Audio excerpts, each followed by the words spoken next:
You already know what I'm doing here, so give me a minute.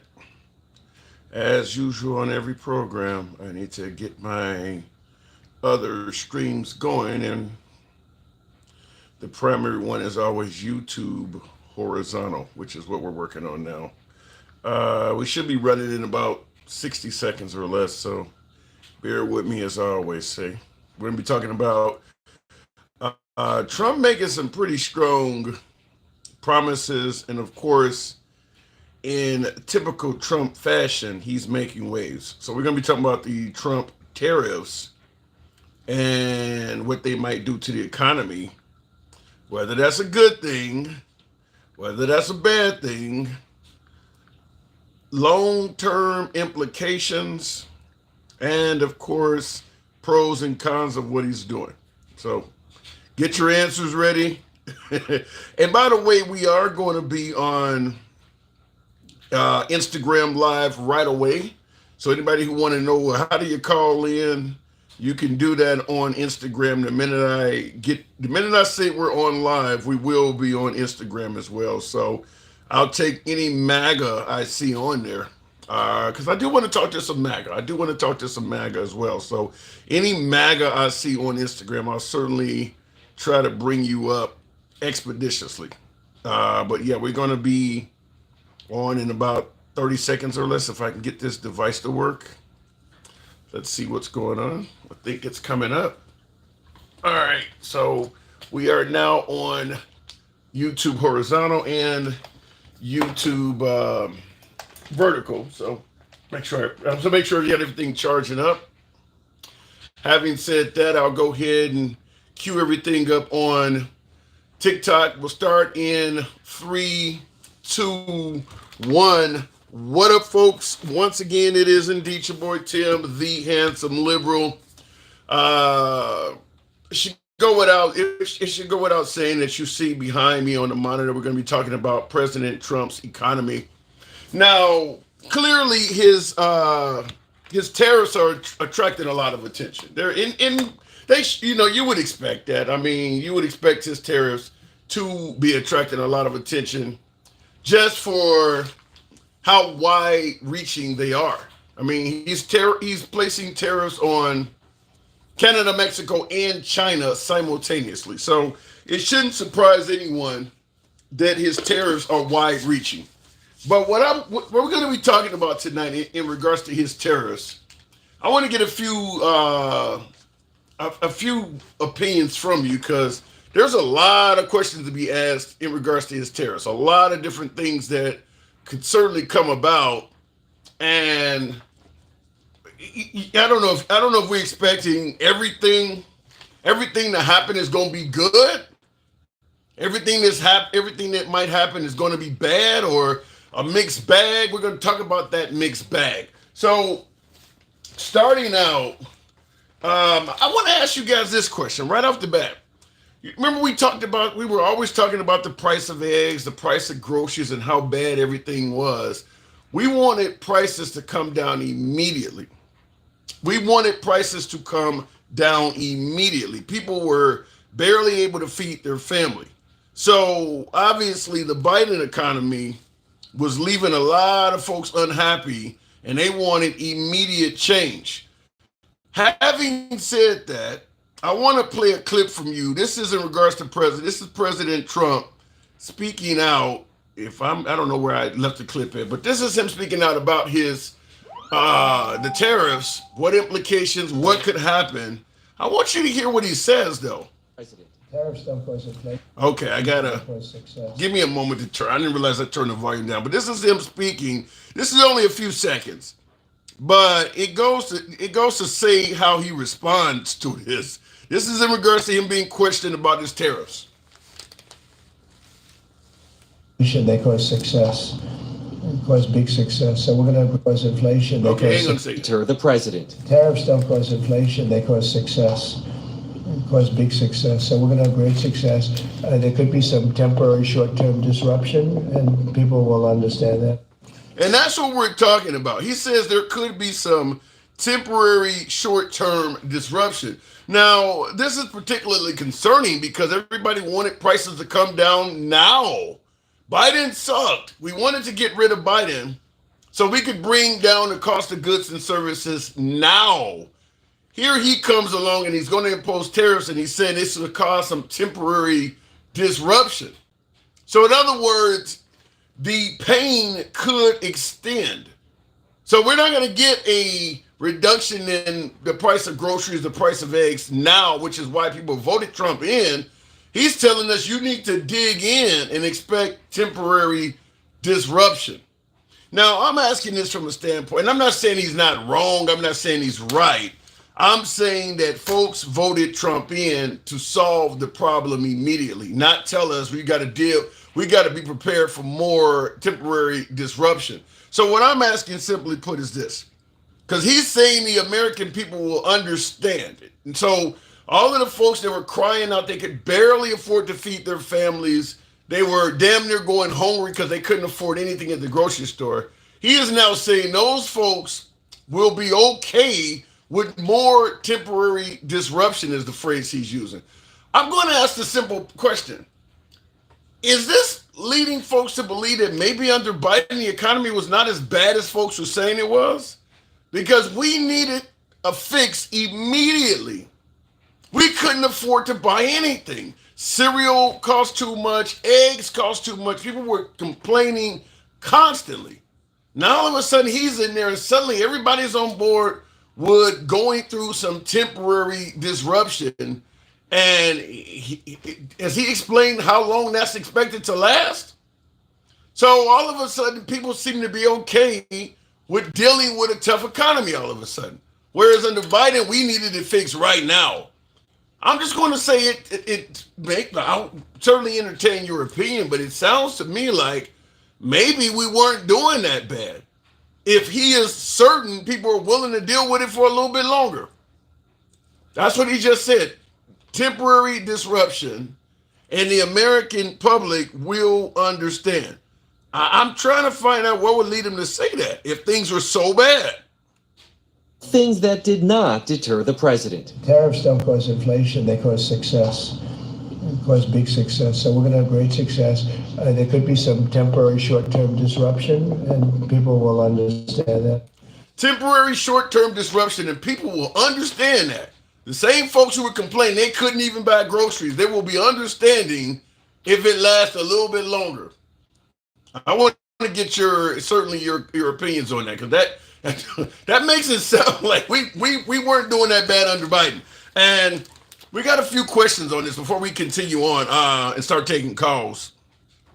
He also suggested that one of the reasons he's imposing these tariffs is because he believes this will stop fentanyl from coming in our country. I want to ask you folks right off the bat, do you believe that's possible? Do you believe that's true? Now that's Canada we're talking about, not necessarily just Mexico. Do you believe tariffs are going to lead to a reduction in fentanyl? Keep in mind, Americans are not having fentanyl forced upon them. Americans are voluntary consumers of fentanyl. We have a demand in this country for fentanyl. This is something the fentanyl users in America want to come in.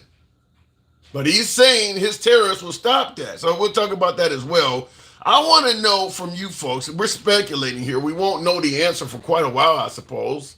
And he's not going to tell us what window we're dealing with. But I want to know, we're going to talk about speculation in regards to long-term gains versus any losses. In other words, Trump is saying that tariffs cause success. There has to be some negatives, though. We're going to speculate on what they may be. You can't just impose tariffs on folks and face no negative outcome from it. As if we're going to win and we're not going to concede anything, unless some of you folks believe that's likely to happen. But generally, it's a give and take. What are we going to give while we take? So we're going to discuss that as well. Or to some degree, are we just blindly following Trump, assuming that, listen, he knows what he's talking about, he knows what he's doing, and we'll fare out pretty well on the other side? Because he's not explaining a lot of how this works. So are we just blindly assuming that, look, at the end of the day, this man really knows what he's doing, he's really good at business, and we will emerge successful. Talk about that as well. And last but not least, because Trump said tariffs cause success, I want to ask you folks, how do we judge success? How do we judge that at the end of the day, what are we going to use as a metric to say that what he did, Jessica, yeah, appreciate the hat and mustache, thank you. Starting the program off right, appreciate that. So we're going to ask at the end of the day, how do we judge whether what Trump did was a success or failure, and by what time frame? F Ranch, yeah! Once again, thank you, folks. Thank you for starting the program off right with that hat and mustaches. So, how do we judge whether it was a success, and what time frame do we give? And once again, Jessica, yeah! You got the hat and mustache on President Trump. That's funny. For you folks that are on other platforms, you can't see what's popping up on TikTok, but thank you, Jessica and F Ranch. So, yeah, how do you judge success? Let's say 10 years from now, his tariffs turn out to be great. Well, he's long gone by then. So how long do you give him for this to become successful? Because he's already admitted there may be some short-term setbacks. So how long do you give him before you start saying, this ain't right, this ain't successful? So we'll talk about that. Also, I want to talk to you folks about Trump is authorizing, conflicts with the cartel. Whether you think that's a good thing or not, you got Hexef saying that strikes within the sovereign territory of Mexico are not off the table. So we could be using the military in the inside of Mexico. Talk about that. And last but not least, remember folks used to suggest we were the laughingstock of the world under President Biden. Trump himself has said that. Trump himself has stated that America was a laughingstock under President Biden. I want to get you folks on. I want to hear from you. What do you think we are under Trump so far? What do you think? How do you think the world's speculating? You can give your opinion any way you want to do so. You don't get blocked, banned, or censored here, no matter what your opinion is. So understand how that we believe in free speech here. So criticism, complimentary, whatever the hell it is, we allow you to speak. So we're gonna go straight to the comment section. Don says we look insane now. Jesus, the world doesn't trust Trump, so they don't trust the United States, says Archangel. I've said this before, long before Trump got reelected. I said when he got us out of the Iran deal that Obama got us into, in my opinion, he would have given other nations a reason not to trust America. And that's not to bash Trump. I know my beloved MAGA is like, here you go with bashing Trump. But if Obama signs into a treaty with Iran and Trump comes along and says it's a stupid deal, we're getting out of it, other nations could easily say then, your president, talking about Mr. Trump, has shown us that any future president could deem any deal we make with you today as a dumb deal and just get out of it. Why would we want to get into a deal with the United States at this point when Trump has made it clear that the validity of this deal is only as good as the president in office? Look, if you believe that the Iran deal Obama made with Trump was a dumb deal, that's fair. We could debate that any way you want to. Maybe you're right, maybe you're wrong. But fact is, America put its word on that deal.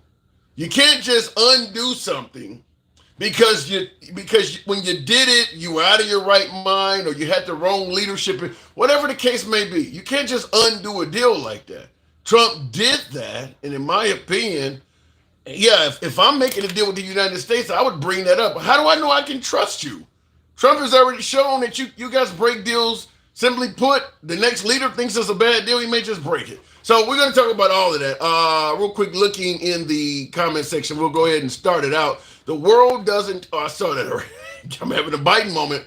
Tim, do you think Trump can really beat Obama at deportations? That's a hard record to beat. Yes, I do, Lady Liberty, for two reasons. One being, I think there's a lot more people to deport here under Trump's second term than what Obama was dealing with, because Biden let so many people in. So that gives Trump a slight advantage there. And I've said this before. I think Trump will have the largest deportation numbers in history because it is not only what he ran on, I solemnly believe he will break the law to get people out. Whereas Obama was doing it, but within the law. Trump will break the law or create new laws to allow more deportations, such as getting rid of birthright citizenship. I mean, due process, things like that. Getting rid of, you can no longer claim asylum. I mean, right now, I don't think there's any way. If you're coming from the southern border, I don't think there's any legal way right now to seek asylum in America. I mean, so Trump will go outside the law to make it happen. So, in addition to what Obama did, he's going to do a lot more. So, I think he will break those numbers. One reason people voted for him was because he said he was going to bring the price of stuff down on day one. That is what I thought too, Tamar. But apparently, he has stated that there are going to be some short-term setbacks that America will understand. So he has a difference of opinion on that now. Grandpa Wisdom, good evening. Welcome to the program, Grandpa Wisdom. If the box brings him up. Let me make sure I got my equipment right here. Grandpa Wisdom, good evening. Good evening, brother. How you doing today? I'm doing real good. I'm doing good. So Trump's tariffs, do you favor them to get Canada and Mexico under control? Not necessarily. I know tariffs can be good in many different ways, but if it affected Americans more than anything because the prices were going to go up on us. And I know that's a short-term discomfort for us. Okay. But it might get them to act right. I don't know, but my experience, it really don't help the Americans that much. Well, Trump is saying it will lead to success. Then, I mean, so what do you think he's basing that on? He's looking at more as a long-term goal. It might lead to some form of success. It might get them to try to act right, to try to will and deal with us because we the superpower, and we the buyers.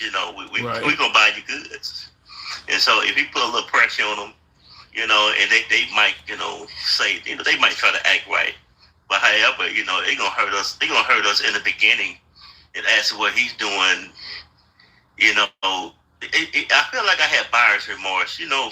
When you promise me something, I'm looking for my stuff to be looking pretty good on your first day. But I understand he don't have the power to do that because. Right. Well, wait a minute. You said buyer's remorse. Did you vote for Trump yourself? I have, but Wait. I have. What is I asked you? Did you vote for Trump? You said I have. You're not gonna get away with that. What the hell does that mean? that means I didn't trust him the second time. Okay, so you picked him over Hillary Clinton, but not over Kamala Harris. Yes. What about over Joe Biden in 2020?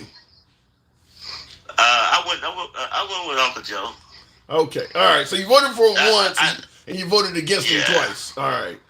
But when you voted, hold on. When you voted for him, I'll let you continue. But when you voted for him in 2016, many folks suggested we had a really good economy and he ran the country very well under his first term. Why didn't you vote to give him a second term? Because I looked within the forest, before the trees. I seen what was going on. When Trump said that he was going to drain the swamp, I seen number of swamp people came up into his administration. Okay. And I'm like, who are these people, brother? I thought you're supposed to drain. I think you're supposed to bring them with you. But so you actually do meet the definition of buyer's remorse. What you're saying is accurate. You did vote for him, and you are unhappy you did. Yes, because. Even though he his rhetoric was way out there, and I didn't like that. As being a man of God, I'm not down with all that craziness. I want you to be a president for all and not a president for some. And I believe that he was preaching to the choir of people and not all the people. He was speaking to a specific set of people. and you're not including everybody within your message. When you don't include everybody in your message, you want to bagmouth another party and not bring that party with you. What you advocate for is separation and not unity. And I'm looking for unity and not separation. I want all of us to come together. Did you see? Did you feel? Now you voted for Biden. Did you feel Biden was trying to unify us? Yes, Biden did try to unify us. He tried to talk. He tried to talk to all of us. You know, even I'm an independent. You know, but I'm a conservative as well in my independence because I'm. You know, I grew up Baptist. Mm-hmm. You know how mine is in the Baptist church. Right. But see, at the same time, you know, I seen the unity in Biden and try to unify the people, but they had so many different messages out there with that, you know, to get people to be against him and all that other stuff like that. I understood. You know, so let me interrupt and ask you because you mentioned you grew up in the church and you're Baptist and things like that. In the comments, Rocky, I can't see the rest of it. Something Rocky View says, and he says this in caps. No man of God would vote for Joe Biden, suggesting that if you were a man of God, that Joe Biden is not the guy you would support. How do you respond to something like that? I would ask him if he have not sinned, cast the first stone. Ooh. Joe Biden is a dedicated Catholic. That is true. I don't know. I don't know why people don't see that man was very religious. Yeah. Compared to a man who said that he never asked forgiveness from God, from a man who is religion and asked forgiveness from God. Mm. Well, but he does have his own Bible.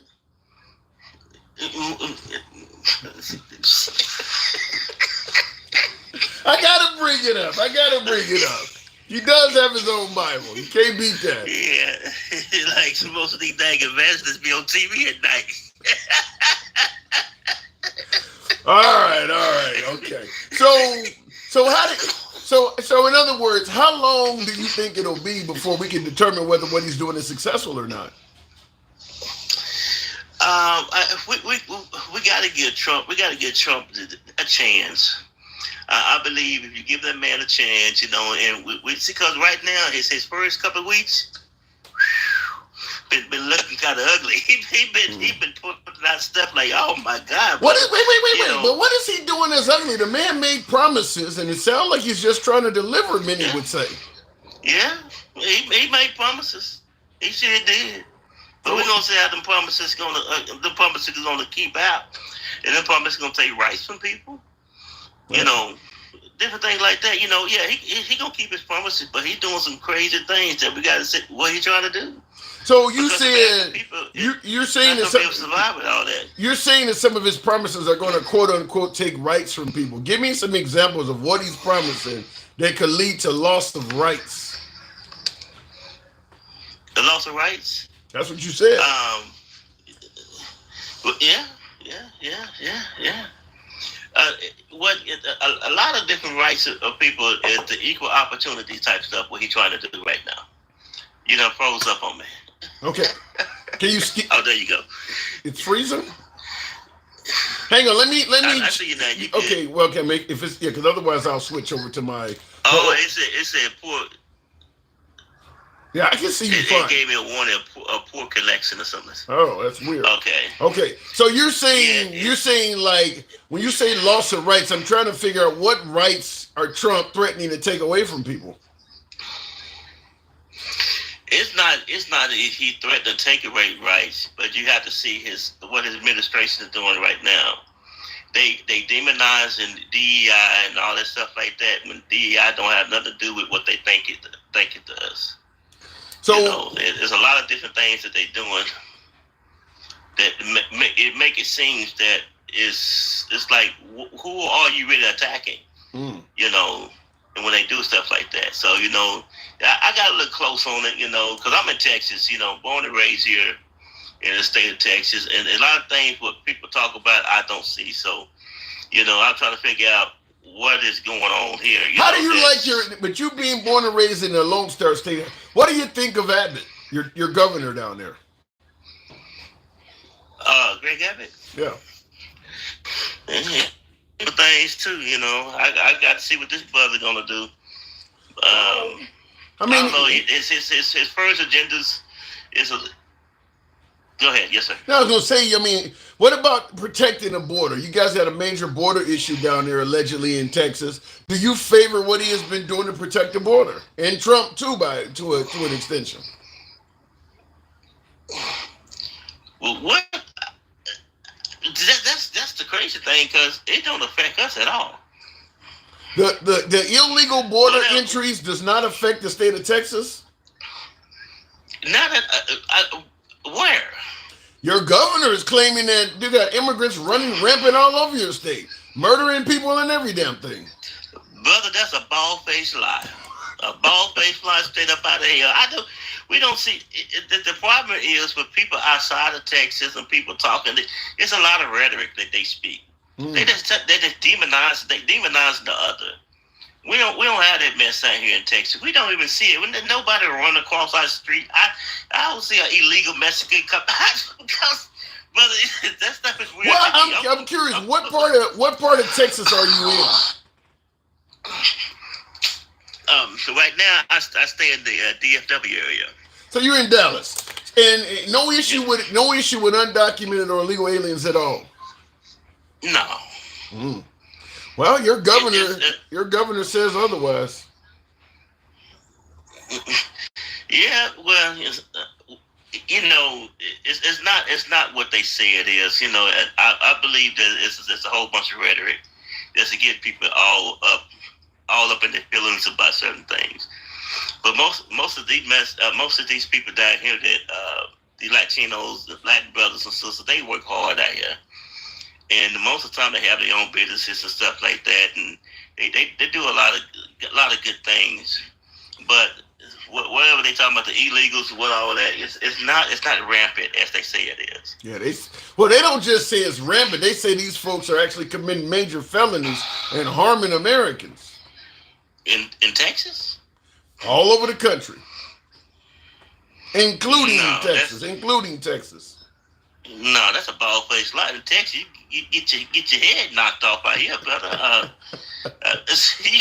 No, but I'll tell you, I'm hearing that they're coming across the southern border. They're stealing stuff on folks' ranches and putting folks in the border cities at risk. I mean, this is what they're saying. No, brother. In Texas, no. In any crime, I got 14 grandkids. And so I got 14 grandkids and I got 4 grown children. And a lot of the stuff I see in here in Texas and people talk about it's just not what it is. And I got a lot of Republican brothers. I got a lot of Republicans friends. Who's believe in Trump and stuff like that. And we talk about it. I said, brother, where have you seen this stuff rampant at? I said, most of us packing, man. I pack when I go to work. I pack before I leave the house. I got a lot of beautiful things. You can't come to my house and think you're going to do some crazy things. Yeah. You can put your hands on one of my grandkids or one of my children. Yeah, that'd be the last one you put your hands on, brother. Understood. So I don't. A lot of people be thinking crazy stuff. I don't know. But I understand it's the news media. It's the influence and stuff they see on TV and stuff like that. It's a bunch of BS. What are you hanging out with Michael Vick over there? What is that in the background? I gotta move it on, man. I get the last word. Go ahead. No, I want people to stop try to love each other, man, and stop with all this hate, man.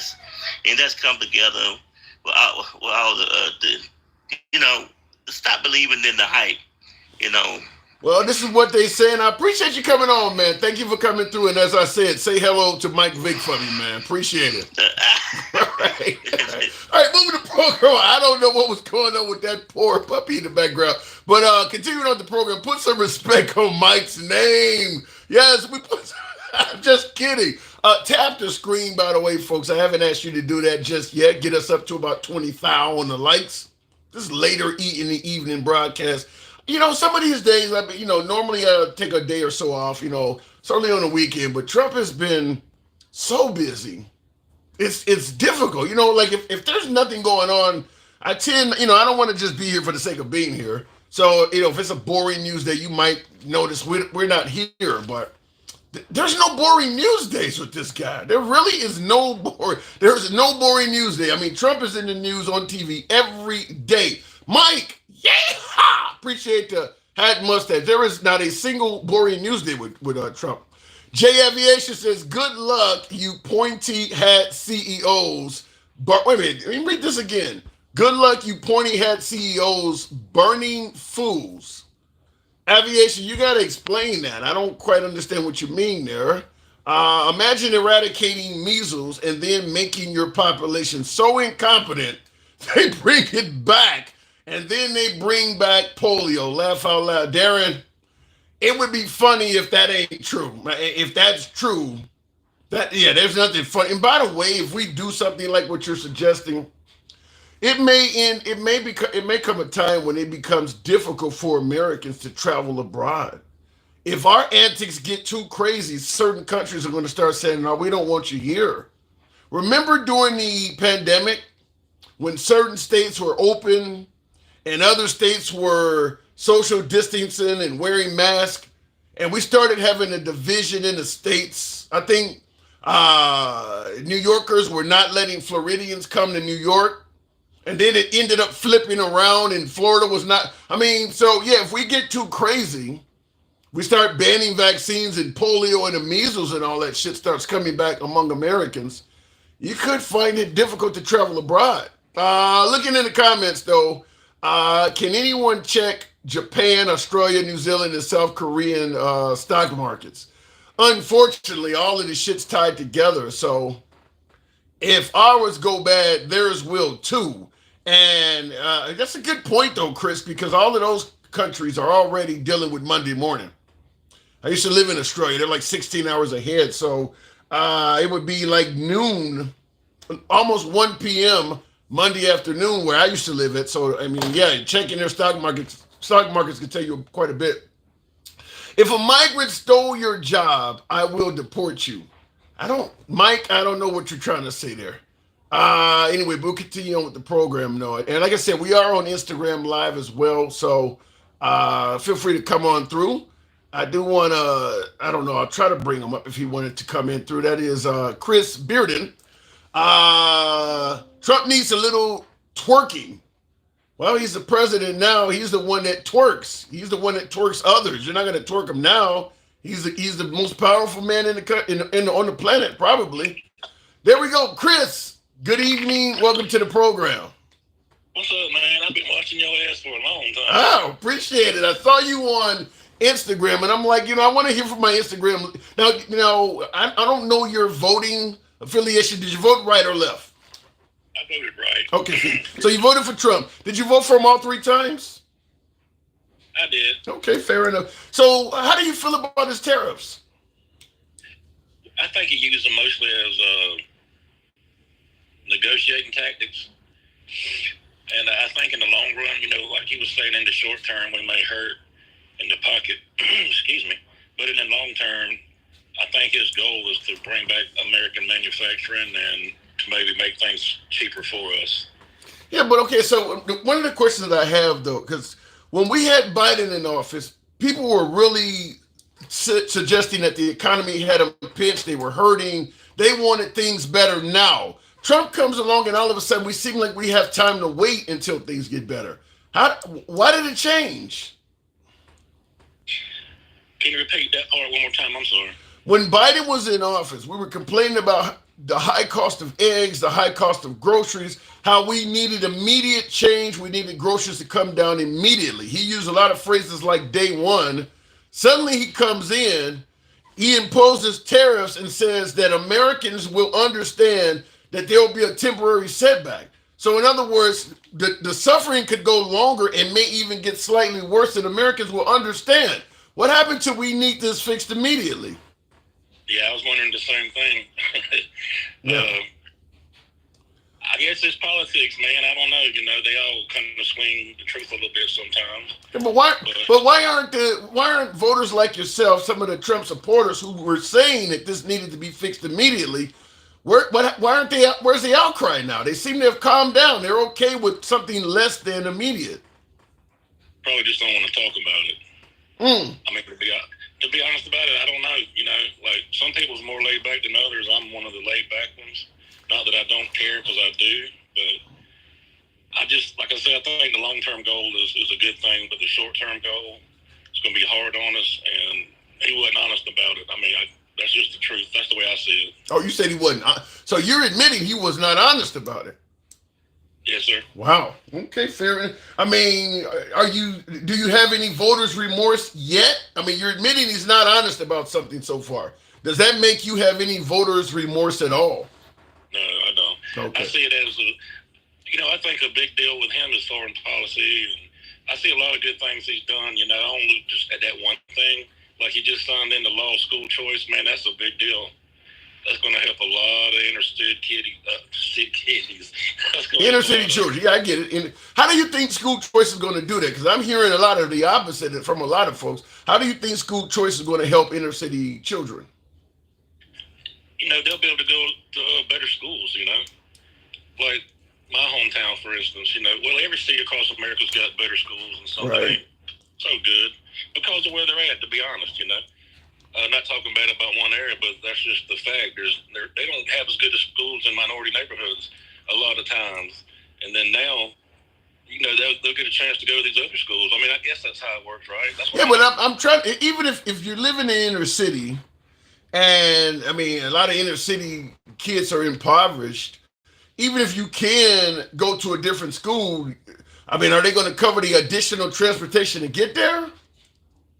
That'd be a problem that you got to consider too. Yeah, because giving somebody the right to go to a school that's 10 miles away, but if they can't afford the process of getting there, then that's not much of a benefit.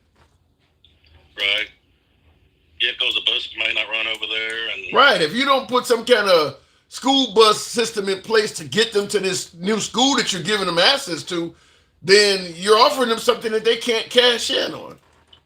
Plus, I guess he'd be putting a lot on the states, right? You know, because it's like the state would have to take care of, like, infrastructure, I guess. Right. Cities, if they wanted to create that kind of infrastructure, right? Right. But that's what I'm saying. The school choice thing, if, like I said, if they don't provide transportation, that may not be something worth bragging about. Yeah, I can see both sides of it. So let me ask you this: in regards to the tariffs. One of the reasons he's talking about doing it is because the fentanyl coming in the country. Do you believe tariffs will stop that? Because Americans want fentanyl, right? To be honest with you, man, I'm hardcore on that shit. What do you mean? Like, I've been thinking since the 90s. I'm 50 now, so like in the 90s and a little bit before that, you know, teenager years, early 20s, I've been thinking that eventually we were going to get tied up with them jokers over there. So I'm hoping he does. I'm hoping he does send the military and wipe the cartel out, dude. All right, but now he promised the whole, you know, one of the bragging points of Trump, one of the good things about Trump is we didn't have any new wars. If we start going after the cartels while we're also imposing tariffs on Mexico and deporting their citizens in the worst of ways, then we're kind of going to be at odds with Mexico too. I mean, can you see where this might expand to some type of major conflict? I could, but I'm trying to look at it this way. Yeah, there's so many hundreds of thousands of Americans die from the fentanyl. I mean, you're gonna be saving a lot of lives. I'd hate to see life lost, but it's the cartel. You know what I'm saying? Mm-hmm. But so you think if you eliminate the cartel, Americans are gonna not be able to get high anymore? No, I don't believe that. I'd be foolish to say that and think that. But I'm thinking it would curve a lot of it. I don't know. To me, a lot of this has the same resonance as the gun debate. If you ban a gun, a person will be able to get a gun on the street or whatever. If you get rid of the cartel, I mean, my assumption is there's so much money being made by the cartels. If you get rid of the cartel, there's going to be somebody else that's going to vie for that position. That's not just going to die off. You're talking about billions of dollars. So even if you get rid of the Sinaloa and all of that, the folks that are down there, you got to realize somebody else is going to step up and do it. Hell, it might be some Americans, but somebody's going to do that. Well, let me rethink it a little bit. I don't normally walk back my statements. I still believe like we should kick the shit out of the cartel, but Okay. I don't want no repercussions on us Americans over here because we don't need that shit over here killing us. You know what I'm saying? Like, they come over here fighting and shooting around and knocking us out. We don't want that shit. Right. Well, in regards to the repercussions, you do realize the cartel has the ability to create literally dozens of Lincoln Rileys overnight, right? Yeah. I'm pretty sure they do. You think America has the stomach? I mean, we will eventually defeat the cartel, but do you think America has the stomach for Lincoln Rileys? You know what Sicarios do and things like that. Everything from beheading folks to their entire families. I mean, and they have all sorts of tentacles already in most major cities. You think we could handle that? You think America has the stomach for that? Man, I hate to see it come to that. I don't know, man, but I know our people would fight back, no doubt. Yeah, you can fight back, and we ultimately would likely win. But just like when we went into Iraq, when they started beheading folks, a lot of our allies was like, "It's time to go." Yeah. I don't think it's worth none of us losing our families as far as violence like that. Mm-hmm. But that's exactly what they do. That's exactly what they do. Is they take out your family. I guess it'd be crazy as hell to go over there, but at the same time, it's like we got to do something. So what do we do? Just sit here and let them keep doing that shit, killing us, or we attack them? You're trying to go after the supplier while doing nothing for the demand. I mean, the cartel won't be in business if America. It's not like they're forcing their drugs on us.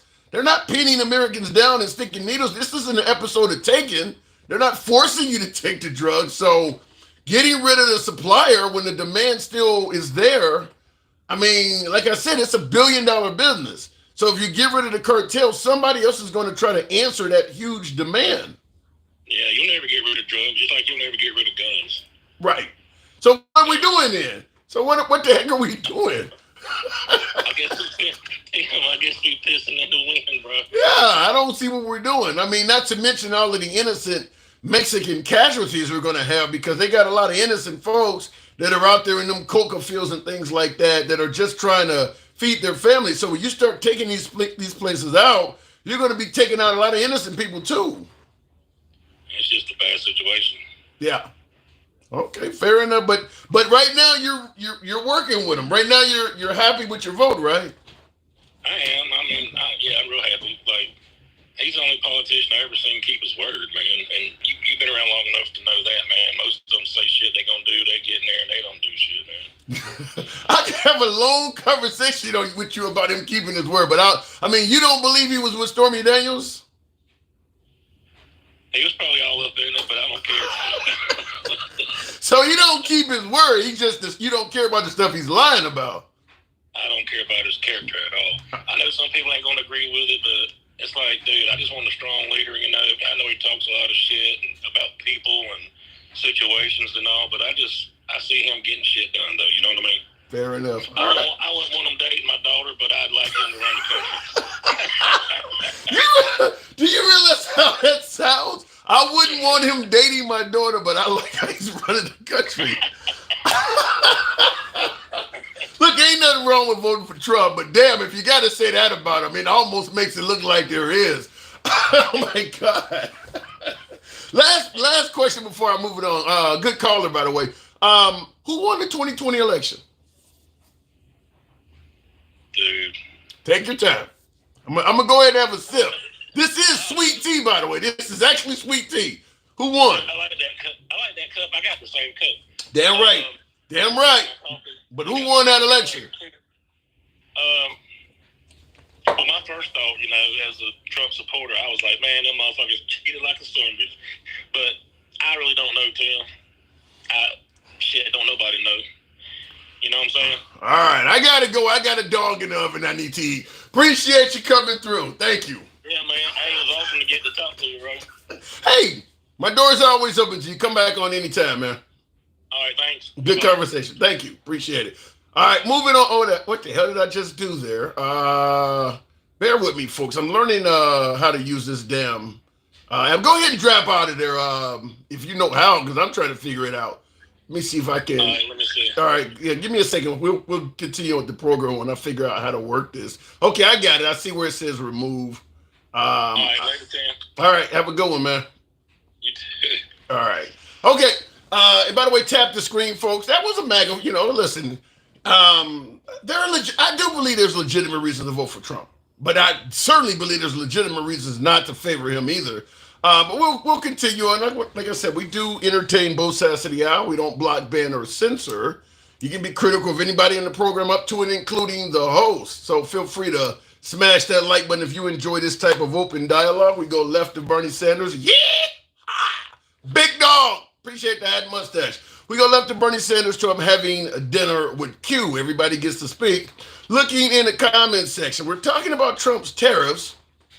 And this is Chris says. Chris says they know who won the 2016 and 2024 elections, but don't know who won the 2020 election. Well, my guess is if Kamala Harris had won in November, we would have been talking about the 2024 election too, because I think that was part of the plan. Real quick in the comments, Trump wins legit. Trump loses cheating, says Gil. I'm gonna leave it alone. Like I've been saying in the program before, though, Trump is back in office now. He controls all the mechanisms of government. I do feel he should be obligated to show why he said he won the 2020 election. I mean, you got access to a whole lot of shit. Show us that what you were saying is true. I mean, it shouldn't come down to, well, can't we move on from that? No, you said it. Show us some evidence. I believe he should have to show that. All right, continuing on with the program, though. We will go to Harry. I think, what does that say? Harry's Pack Money?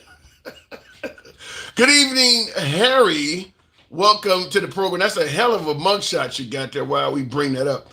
God, why don't you have eye surgery? I can tell where you are looking. The problem with that is I get that occasionally. I got 4 cameras staring at me. So when you guys, for my YouTube vertical, that's where you generally get this. Don't have it as much on YouTube horizontal, Instagram, or TikTok, but on YouTube vertical, for some reason my tablet, when I'm not looking at it, the eyes go all over the damn place. But thank you for noticing it. I get it 100 times over. Look how big he won this time. Yeah, he did win big this time, NC, but that don't have anything to do with last time. A lot of folks did not like what Biden was up to. So that may have a lot to do with why Trump won by a strong margin. When Trump lost to Biden in 2020, Biden didn't have a record to run on. In fact, he was tied to Obama, which a lot of folks favored the Obama administration. When he ran in 2024, however, he had his own record to run on, and a lot of folks believe that sucked, not to mention his mental health decline seemed far more apparent and far more clear. So that has a lot to do with the change in votes, in my opinion. I think it was staged for popular opinion to vote him out and have him run again so he could see what he was doing. Like I said, I'm willing to entertain any theory as long as there's actual evidence behind it. And that's the only issue I have with Trump. Whatever he says, if he can prove it, I'll be the first to say he was right. In fact, I even have a Trump was right hat over here. I'm willing to hold it up when I think he's right, but he does say a lot of things for which he doesn't prove, and people just accept it as is. I'm still waiting to see about the Haitian migrant thing. I haven't seen any evidence of this stuff. So he says a lot of things he don't prove. He said Obama wiretapped his office. He never proved that. So some folks don't care if he proves it or not. If you say something that's pretty critical, look, fine, maybe we should address it. But show evidence that it actually happened is all I'm asking. Continuing on with Farlow. I don't know what happened with my last caller, but Farlow, the Democrats and Joe Biden is why Trump won. I could agree with that, Darren. I could agree with a lot of that. Farlow, good evening. Can you hear me, Tim? Loud and clear. All right, good. It's the libertarian perspective. What you got for? We're talking about the Trump tariffs. Do you favor them? It depends. If he gets rid of the income tax, yes. Okay. Pros and cons. Do you think there will be anything negative? Because he's making it sound like there's only going to be good things for Americans. You think it'll be all positive? Actually, no. CNN report that he said it's going to be some pain. So he doesn't. Short he term. Said maybe. Short term. Like short term. Negotiating. He says short term pain.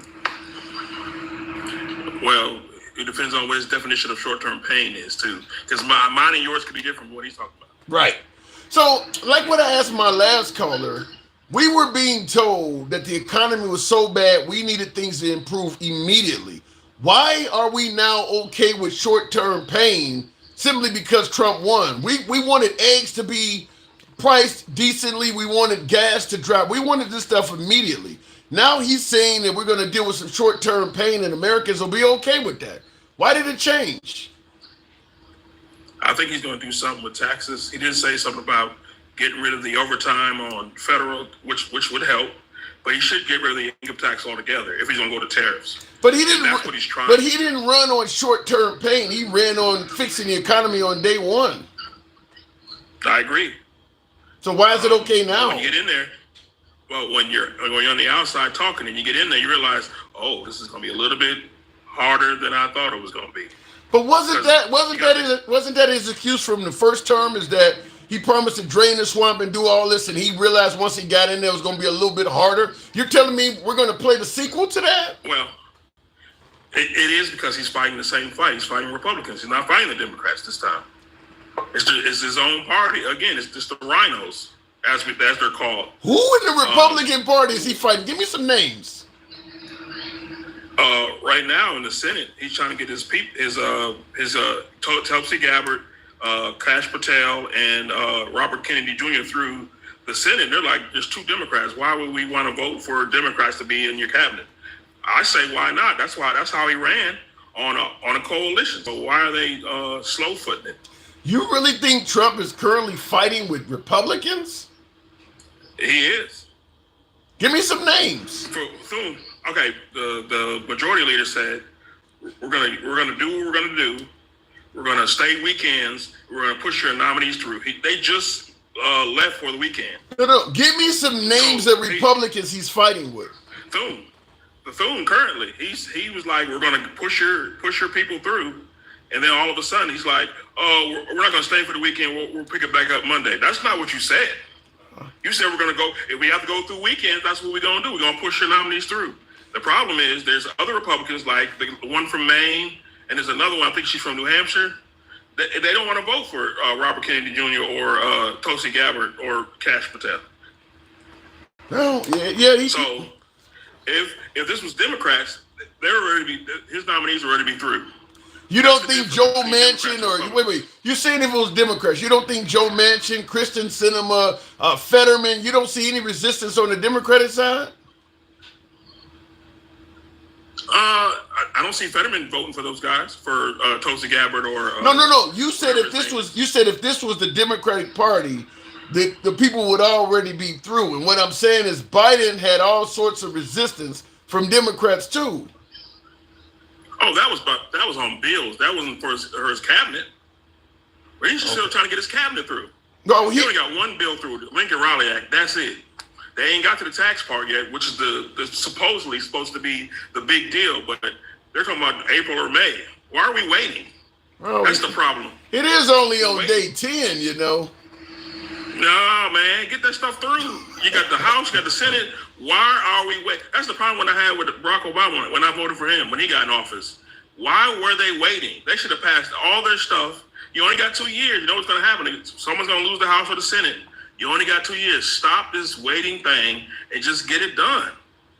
Well, and I see in the comments, King Finn makes a good point. He says he's waiting because he can't do it. To some degree, this is why they have pork in bills.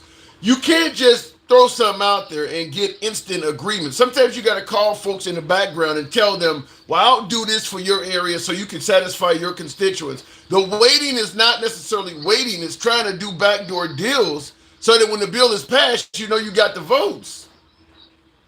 You need to expose those senators. They need to get out of here. We don't need you. Like, you want a bridge in your city? Wait till the infrastructure bill come up and put your bridge in there. Don't try to attach it to something that has nothing to do with bridges in it. I'm sick of that crap. Well, I don't think you want standalone bills, in other words. That's correct. Yes, I prefer that. Yeah, you're never going to get that. And for the reasons I just said. If you have a bill, if you want to... Lincoln Raleigh Act? Huh? Hold on. What was in the Lincoln Raleigh Act? What did they put in the Lincoln Raleigh Act?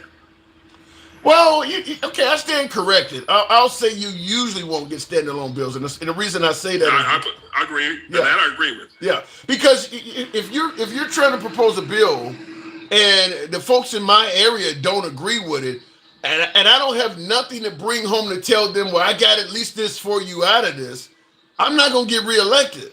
Now, the Lincoln Rally Act is something that most Americans can get behind. That's why you could pass a bill like that. But some of the other things like the tariffs and telling the American people, well, it's going to be some short-term losses. Everybody ain't going to be okay with that. Certainly after we've been told you need to get rid of Biden because I can fix the economy right away. And now all of a sudden we don't did what you asked, and now you giving us a switcheroo, which my last call even admitted that he didn't run on that, and he voted for him. My last call admitted, even though he's happy he voted for Trump, he's admitting he didn't run on extending the suffering. He ran on fixing it. This is the issue. The Republicans in Congress can't get a clue. Just pass the bill. Don't wait till April or May. Why are you waiting? That's dumb. You do it faster, then you get to the tariff part. The cuts already for the Americans are in there. It will offset the tariffs. But if you wait, then we're going to feel what we shouldn't even be feeling. Well, I think the wait is because of what I said. If they tried to pass it right away, it would probably get struck down. There would be probably too many politicians that have nothing to gain and more to lose by doing it. From cutting taxes, and you're Republican. I don't think everybody's for sure that's going to happen. That'd be crazy if they don't cut taxes. That'd be crazy. It's OV for them if they don't cut taxes. But here's the problem. What's going to pay for those tax cuts? The tariffs. So what's going to pay for them? Right? Okay, you use the money from the tariffs to pay for the tax cuts. What money is going to pay for the increase of goods coming in from Mexico and Canada and China that's increased? Well, we already have tariffs on China. I'm not too worried about. They already had tariffs. Even Biden kept the Trump tariffs on. But they're increasing anyway. Though. They've been cheating. Yeah, they've been cheating. We ain't worried about China that much. Wait a minute. He's in Canada. Okay, wait. Canada and Mexico. Those will hurt. We're going to feel those immediately. So if he gets rid of the income tax, we won't even feel it. Okay, wait a minute. You said the income tax was going to pay for what else? I said if he gets rid of it, get rid of it altogether. He's just cutting taxes. I said if he gets rid of the income tax, we won't even feel the tariffs. But if he gets rid of the income tax, how do we make up that lost money in our government? Just by tariffs. That's what we did before the income tax was created. That's what America. That's how we got revenue was through tariffs. But that's what I'm telling you. That's what I'm telling you. You got two things coming at you, and you only got one to defend yourself with. Okay, you're going to use the income tax. You're gonna forgive income tax, and you're going to use the extra money from the tariffs to cover the lost money from income taxes. But these countries are going to raise the price of goods and services. What is going to cover that for the American people? You got to make a good deal. I mean, that's what you got to do. Because, for instance, after World War II and Germany and Japan were decimated, we said, you got 100% tariffs on us and we won't charge you any tariffs. That never ended. So based on what you're saying, we are going to pay more for goods and services under Trump indefinitely. It's just a matter of how much. If he goes to gets rid of the income tax and tariff route, yes. But it might balance out because the people that we're quote unquote trading war with are allies. So they might negotiate it down. Why the hell would if you impose a 25% tariff on Mexico and Canada, why the hell would they do anything less for us? Our GDP is better than theirs. So it's going to hurt us, but it's going to hurt them too. Okay. And our GDP is higher. But we didn't elect Trump to hurt.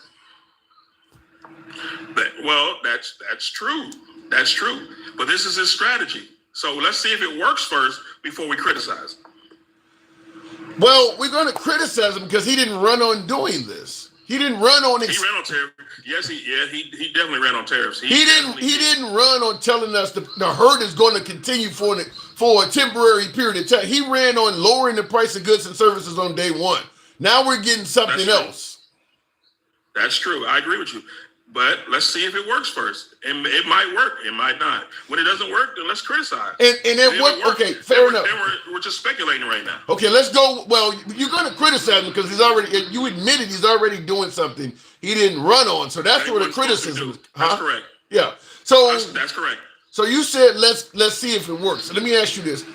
What time frame do you give him before you say this is either successful or not successful? I would give him to the summer. That's when gas is going to rise, when it gets hot. Okay. And because people feel pain at the pump, they're going to be very vocal about it. Trust. Right. So if you haven't seen the price of groceries and fuel drop by the summer, then you will say it's a failure. If I don't see a significant drop, I mean, it's going to go up because it's the summer. But let's say gas is like $2.63 in Alabama right now. If it goes down to like $1.75 in the summer. That's success. I think that's a success. What if? Okay, what would be a failure? If it goes $3-4 in the summer, we're gonna have a problem. If it goes to $3 a gallon, would you find yourself having voters' remorse? Would you then be unhappy you voted for him? Oh no, I didn't vote for him. I left it blank. So you didn't vote at all? Yeah. No, I voted. I filled everything else out except for President of the United States. I didn't vote for either one of them. Why not? Well, first of all, I'm libertarian. That's first. Mm-hmm. I didn't like the person they put up. Second, I didn't like either one of them. I just didn't. Have you voted for Trump ever? But second, no, I voted for Joe Jurgens. Second, and Larry Johnson the other time. Second, wow. I live in Alabama, so it doesn't matter who I voted for. Trump was going to win the state, or I should say the Republican was going to win the state. So it didn't even matter. Local stuff mattered more. That's what I voted on. That's what I can change. That can change the vote on a local level. I don't know. And laws and stuff I agree with you. Alabama's going to go red no matter what, but I still always think your vote matters. But I get your point. I mean, they're going to vote red no matter what. On the state level, it matters more than it does on the federal. Joe Jurgensen. Anyone the popular vote. Yeah, yes. You knew that wasn't going nowhere, right? It's the principle. With what's going on right now in America. But let me tell you this. I knew Trump was going to win when he showed up to the Libertarian, whatever it's called. When he showed up there, I was like, he's going to win the election. They're the biggest wing of the independent party. I said, the election's over right there. What do you think about RFK? RFK? He got shot. What do you think about? What do you think about RFK? I wouldn't vote for him for president, but where he's going, I think he cares about what he's talking about. If he doesn't try to go too far, it's okay. Okay. But like the things he was saying about how England and stuff, they're eating stuff that we're eating the same things, but we have more stuff in our food than they do. I think I can go with that. That's good. But you're a libertarian. You're a libertarian. You're not for you're a libertarian, right? That's correct. You're not for big government. That's correct. So how do you stop a corporation from putting ingredients in their food without using big government? It's a safety issue. If they're putting chemicals in our food that may cause cancer, like it's proven, okay, I say get it out of there. And then I can choose to eat it or not at that point.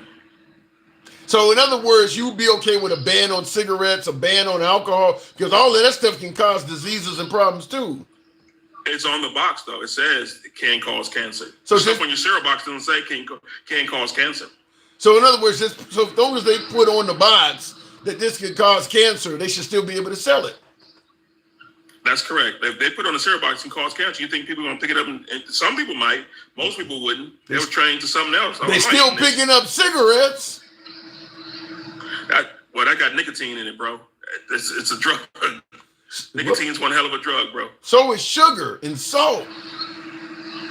Right, but trust me, if some people say he's stuffed on the health, there's people out there. I'm telling you right now, there's people out You there. really that think reach that? Wait, inside hold the on. boxes. You really think the American people need to be told that fast food and McDonald's can be harmful for you? You don't think they know that already? You don't think there's people that sue McDonald's because the burgers made them fat? I don't think they win. No, but right, because we all know that burgers make you fat. Exactly. So why do you need to put it on the package? People already know this shit. They already know you can get diabetes from Coca-Cola. You don't need to put that on the can. No, not diabetes, cancer. What's the difference? Dead is dead, right? Dead is dead. May cause kidney problems, like stuff you didn't know. Like the more you educate some people, the better the society is. An educated society is better than an ignorant society. I mean, if you go down that avenue, you could end up putting warning labels on everything. You want to put on the side of a gun can kill you. He's not gonna. You gave the example of cigarettes. He's saying he gonna take those chemicals out, where you ain't got to worry about even being in the cereal in the first place, or whatever they're making. I'm just simply saying, if you're for small government, the only way to do what RFK is talking about doing is by way of big government, and you're a libertarian. I don't think that's big government. Really, he's doing it federally. You gonna have to. I mean, the states don't have a right to say, I don't want to follow his ingredient instructions, or I don't want to listen to him. I don't think. Let me get you together. There's no state gonna say, "Oh, I don't want to do that." I don't know about and that. Stuff is being and it's harmful. No, anybody gonna sign on to that? You got states that said, I don't want to give up slavery. You sure about that? If people making money and they think these labels are gonna cost them money, I don't know if I agree with you on that. And then why are we doing mass deportation? That's slave labor too. Like I said, people making money. When people are making money, they'll turn a blind eye to any damn thing. That's what I'm saying. All right. And that's true. I agree with Smith. It's color, not flavor. So it's not going to taste any worse. It's just going to have something less harmful in it. Some of those things that make food taste good are harmful to you. So I don't know if I 100% agree with that. But I got to move it on. This is our first time talking? No, it's like our fourth or fifth time. Wow, I don't remember your name. Farlow. I don't know. All right. Yep. I'm having a Biden moment. Appreciate you coming through, though. Not a Biden moment. That's hilarious. Thank you. Thanks for coming through. Hey, look, I'm getting old too. Shit, things happen. Tap the screen.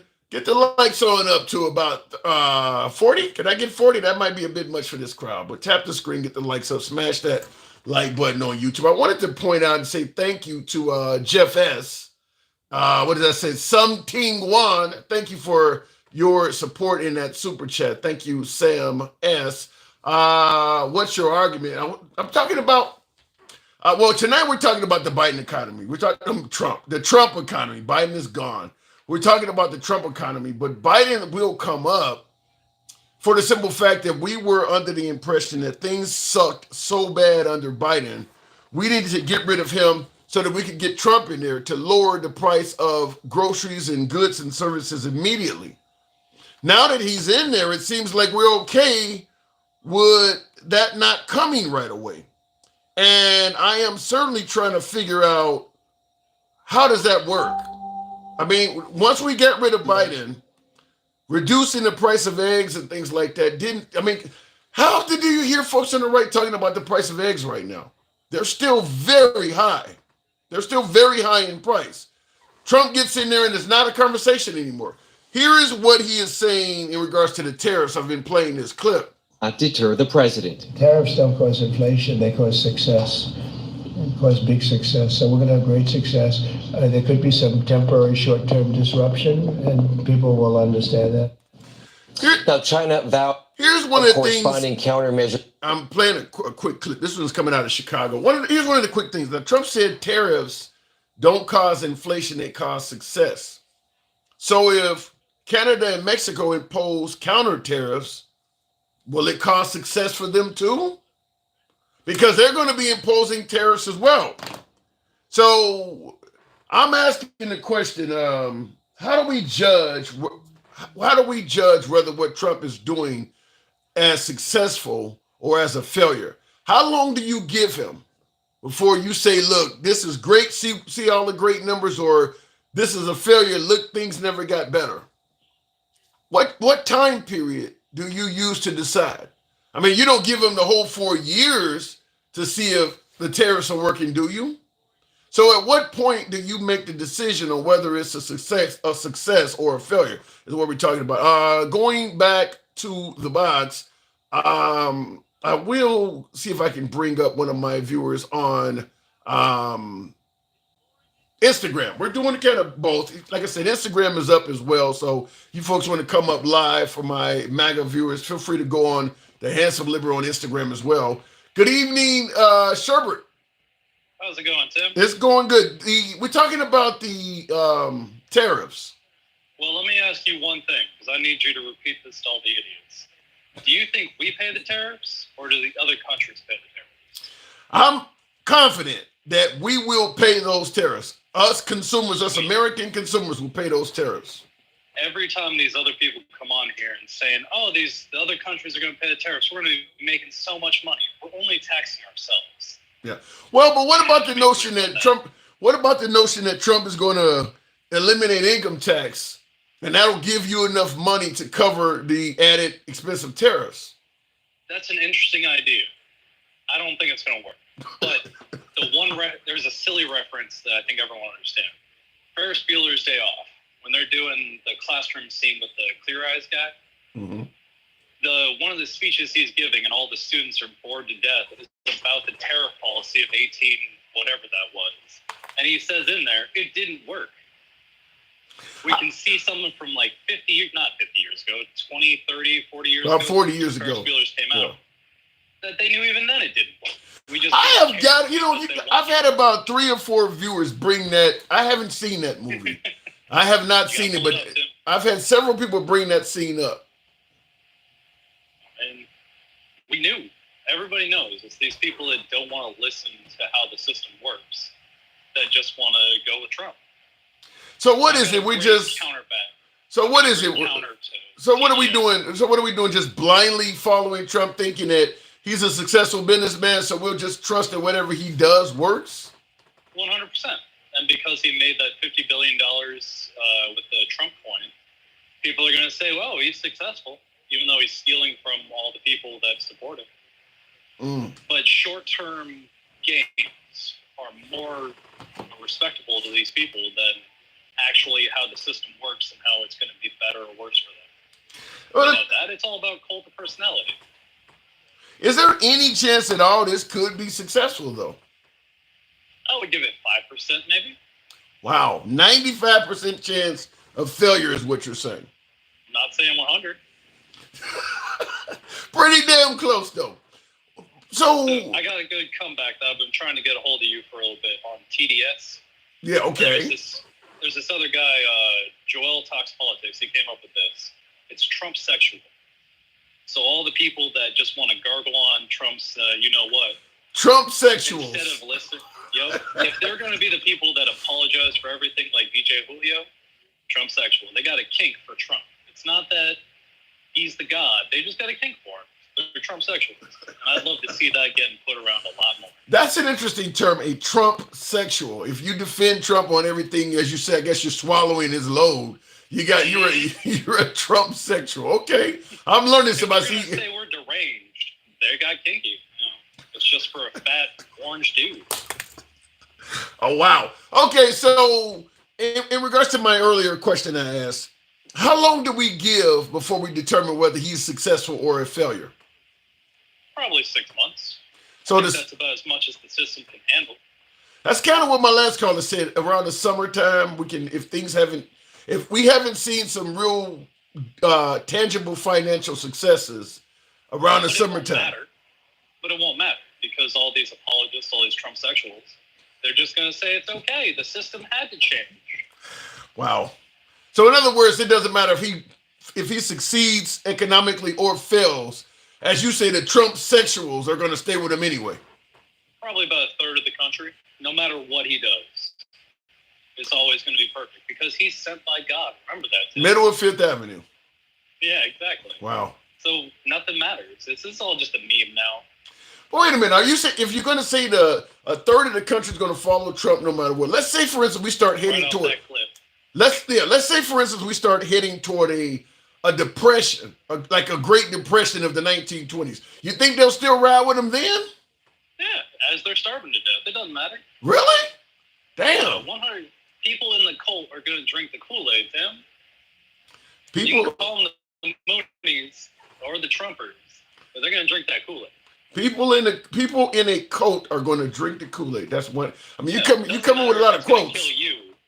It doesn't matter if it's going to kill you. If it means that the ultimate leader gets to keep being the ultimate leader, apparently we don't care. Well, if he, The apologists, the DJ Julios, the MAGA Reacts, the Gen X, they don't care. He could literally do anything. He'd shoot somebody at that. damn. Well, if he has things locked up that much, I mean, I hate to ask you this, but I guess I have to. What are the chances you believe that at 4 years he's going to step down? Oh, he's not stepping down. I'm going to the Capitol, like I told you, Tim. Right, you did. That's you that said that. Okay. You can tell by the beard. Isn't that a song? I'm going to the Capitol and I'm gonna get murdered. Something like that. Don't it go something like that? Maybe the words are a little bit off. A little bit, but it's got the same idea. We're going to have some legal documents signed when I go down there, apparently. But is he even going to follow the law? No. God, no. He doesn't care about the law. That's why you fired the... Everybody. He fired everybody. But specifically the attorney general said he has to give Congress 30 days notification legally to fire them. Mm-hmm. He didn't do any of that. It doesn't matter. The law doesn't matter to him. Yeah. You know, even though I'm glad TikTok is up, a lot of folks are saying that that's an instance right there where he didn't follow the law because Congress approved taking down TikTok and he said, fuck it, I'm going to keep it up. Well, only for 90 days. And then the apologists are going to say, well, it was just testing it. Yeah. But we have no right to tell them to sell that company. We're still going to sell all of the data anyways, so what does it matter? Yeah. You think Zuckerberg's going to lose money on not selling his data to the Chinese? Wow. So you do believe we're staring down the barrel of a dictatorship? Unfortunately, and I've been saying that to everyone I could tell for the last year, and nobody cared. I'm being, partisan. I'm being, fear-mongering, even though I'm just telling facts. Whenever you ask any MAGA person about, so why do you believe this? They just come up with feelings. It's never anything that's tangible. It's never a policy. Oh, Biden ruined the government. Okay, how? Because he, let college students not have to pay their loans, like you said you would really love. It's never policy to him. It's always feelings. And their feelings are pretty stupid because they don't think critically. You're telling me really tired of it. You're telling me the fuck your feelings crew is acting on feel. I mean, isn't that the Trump slogan? 100%. But again, they're hypocritical. So what do they care? I mean, they're the snowflakes. It's the best part about it. Wow.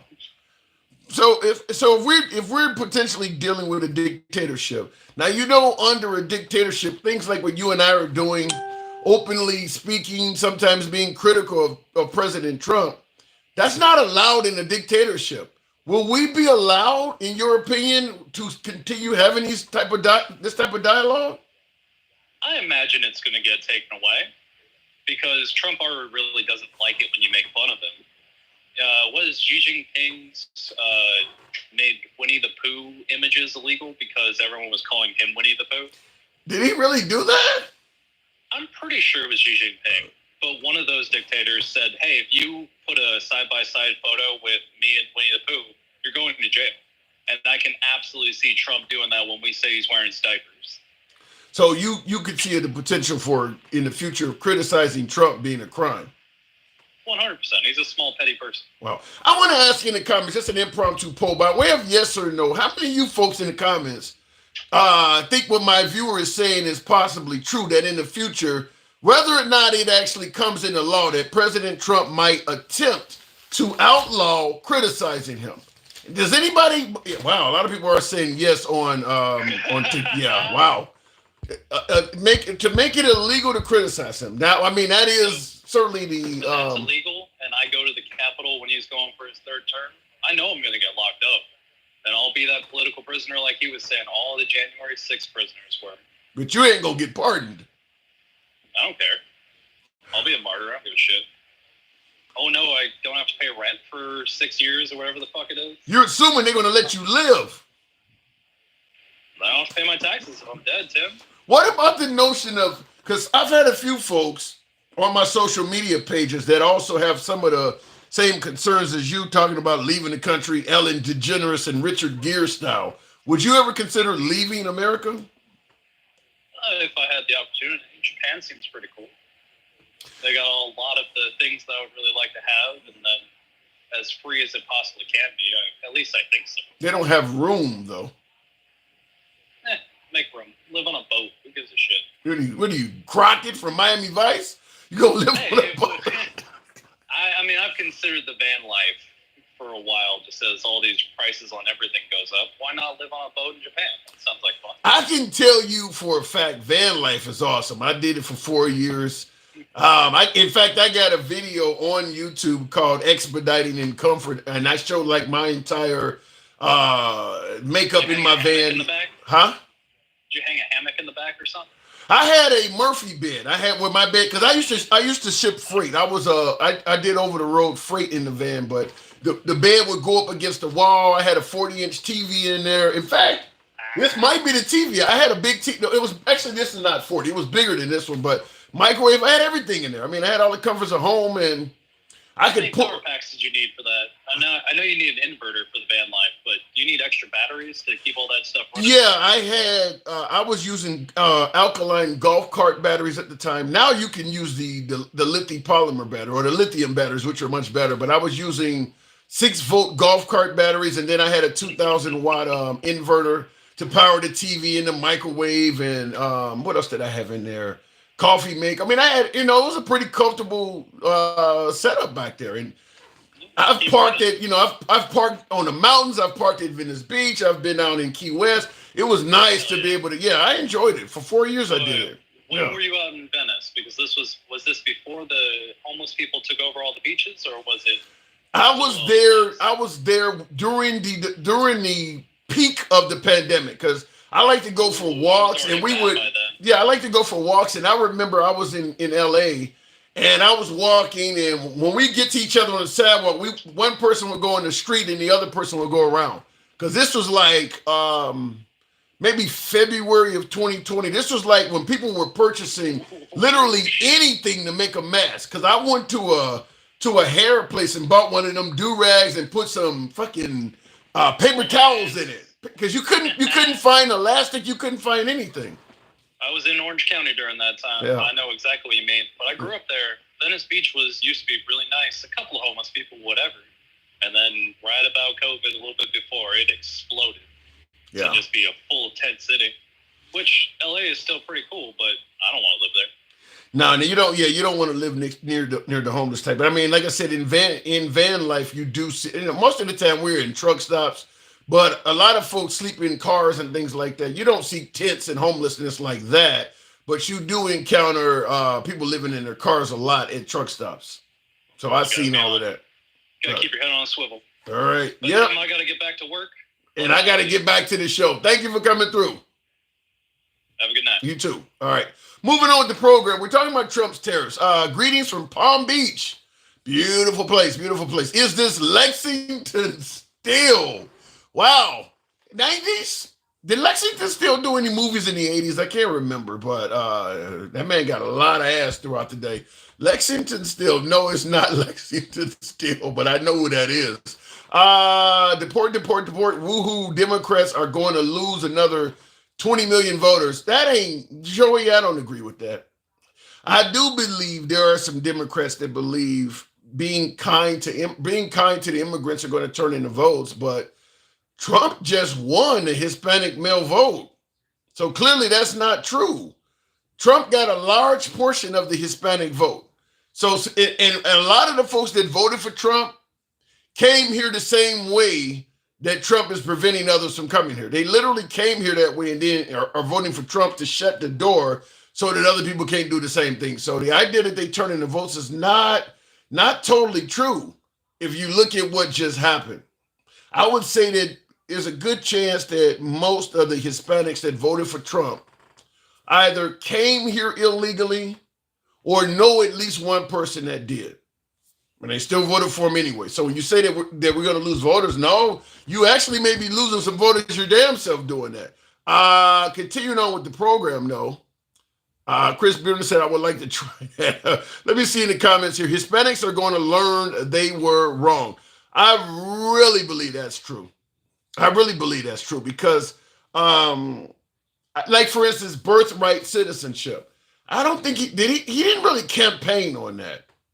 I know toward the end he mentioned it, but that wasn't one of the strong things he campaigned on. And I don't think most of the Hispanic community, even the ones that are here legally, believe that birthright citizenship should go away. So, but regardless, in my opinion, anybody that's mad at President Trump for how he's treating the Hispanic community, that's your fault. He made it clear he was going to be horrible to the Hispanic community. If you were undocumented or you came here illegally, he made it clear that virtually anything was on the table.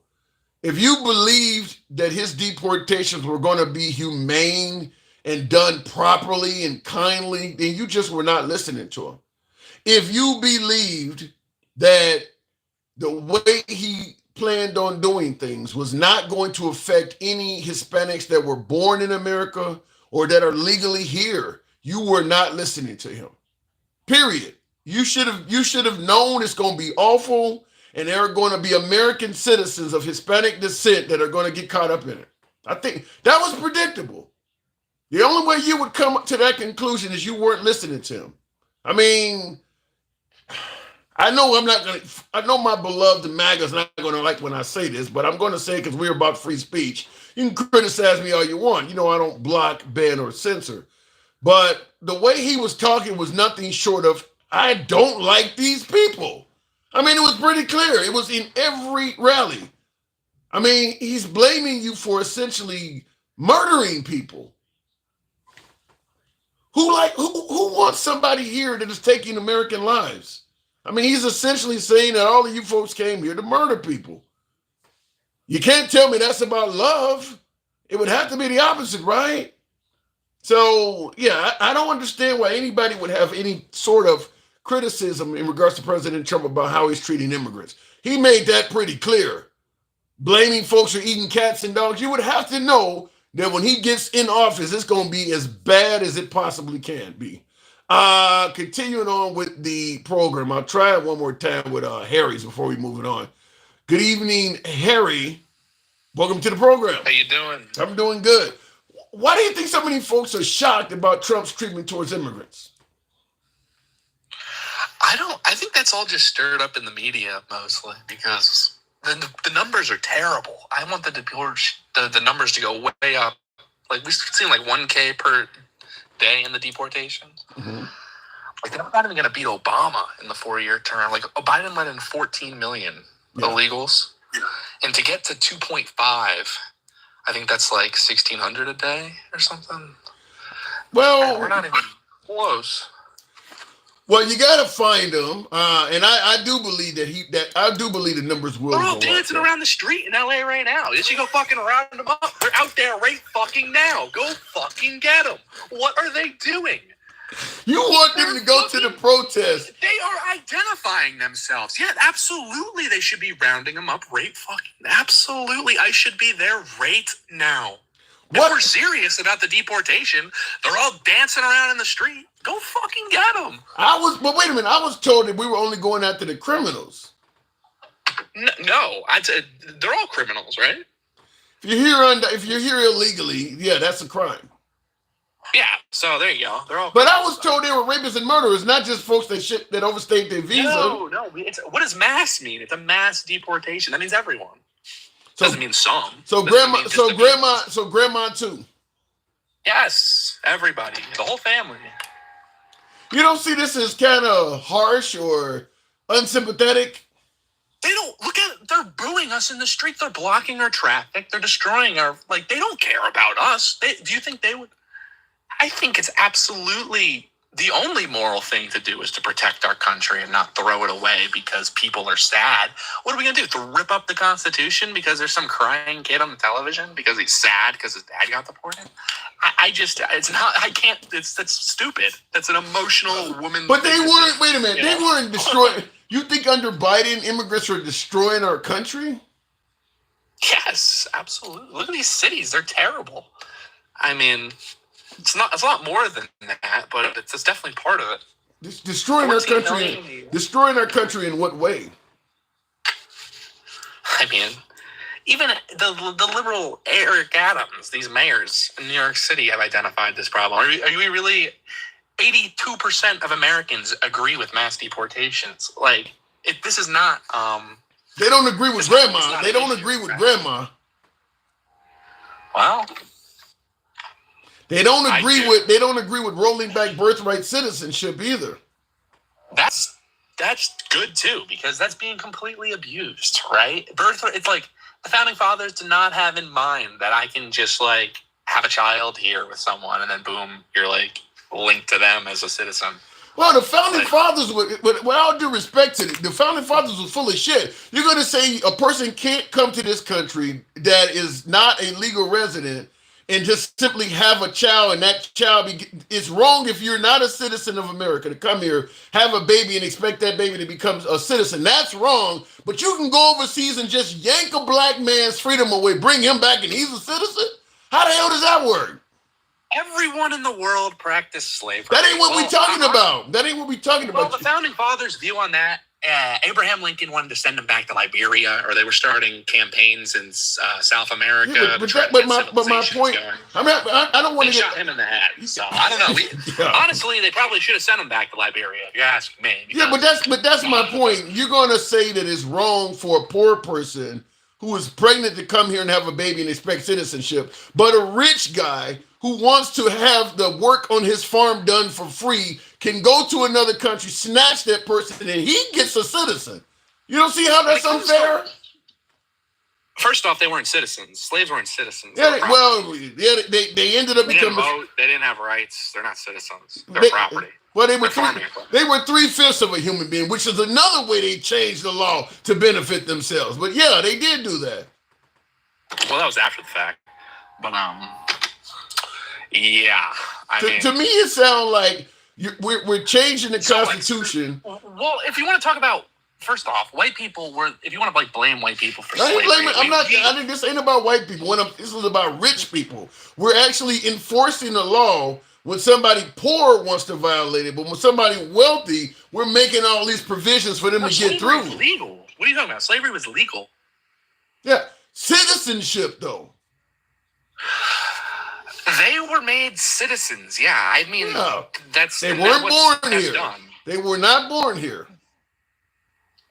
They were naturalized as citizens because they were slaves. We decided not to send you back or send black people back to Liberia, and we naturalized you guys. I mean, I don't see an issue with that. That's just history. Do you see that as an abuse? Do you see that as an abuse of the citizenship laws? No, it's not abuse. That's moral. We freed black people from slavery. We were the most moral people in the world. We ended slavery first. What are you talking about? That's the most moral thing in the world. You didn't end it. You lost a war trying to keep it going.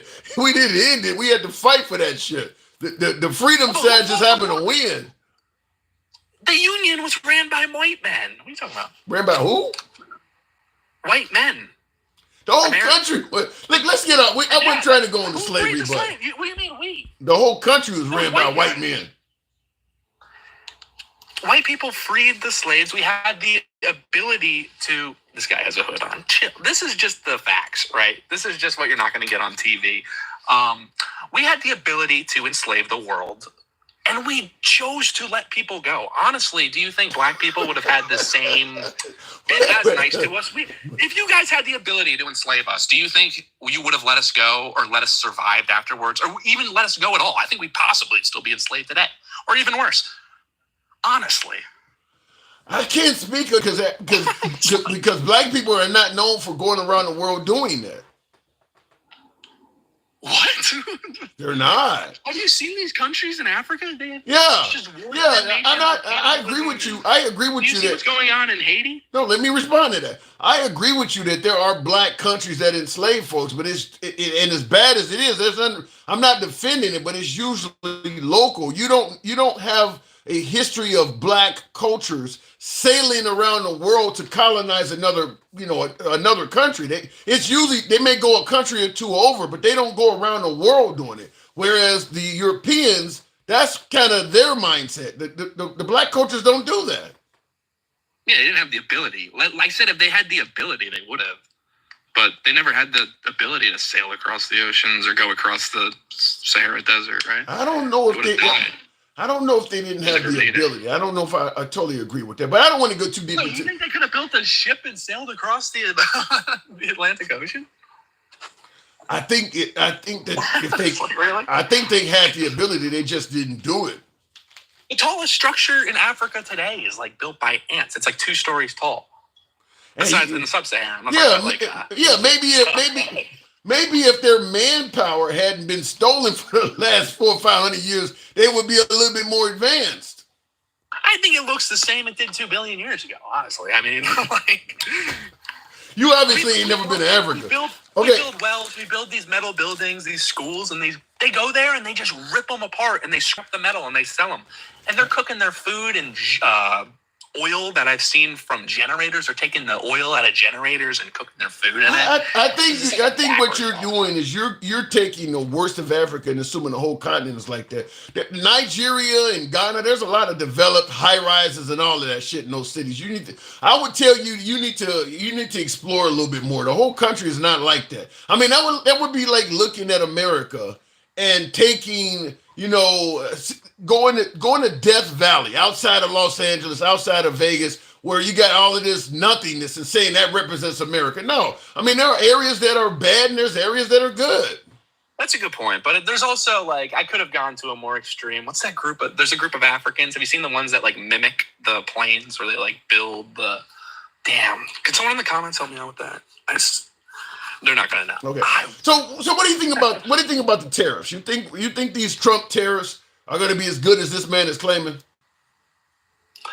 Tariffs, I think they're good because it brings nationalism to the country. If you look at Canada, they're booing us. I think we do need to kind of identify that we are American, we are different, and we have to. So I think that's good for that. I'm sort of tariffs are probably good. How would America benefit from nationalism in your opinion?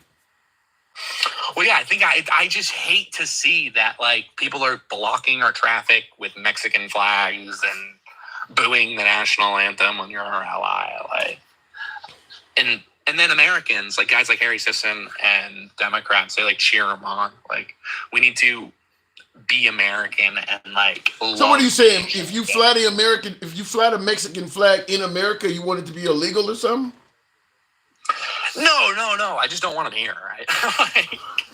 I don't think it should be illegal, but I just don't want them doing that. Like the same way that guy, when the plane crashed in Philadelphia, he yelled Allahu Akbar when the plane crashed in the freaking thing. We got an amazing video of it. I'd prefer if Muslims were not screaming Allahu Akbar when planes crashed and civilians died in America. But I mean, that's just what they're doing, and there's no laws that I can pass. So you don't like it, but you would not. You don't like it, but you would not try to outlaw it. Yeah, I would just prefer that I just don't want them here, right? Like, I just think they'd be at home somewhere else. Now, you listening to our conversation, you would be the perfect person to ask. I haven't talked to you in a while.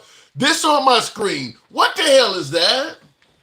That's a total Roman salute. Like, he fucking hit his chest and he like charged it up. He did it twice. I think the Republicans who are lying about it are totally like, you can identify who's lying now because he totally did do it. I did not expect you to answer that way. I really didn't. Wow. So, I mean, are you saying that this guy idolizes the Third Reich?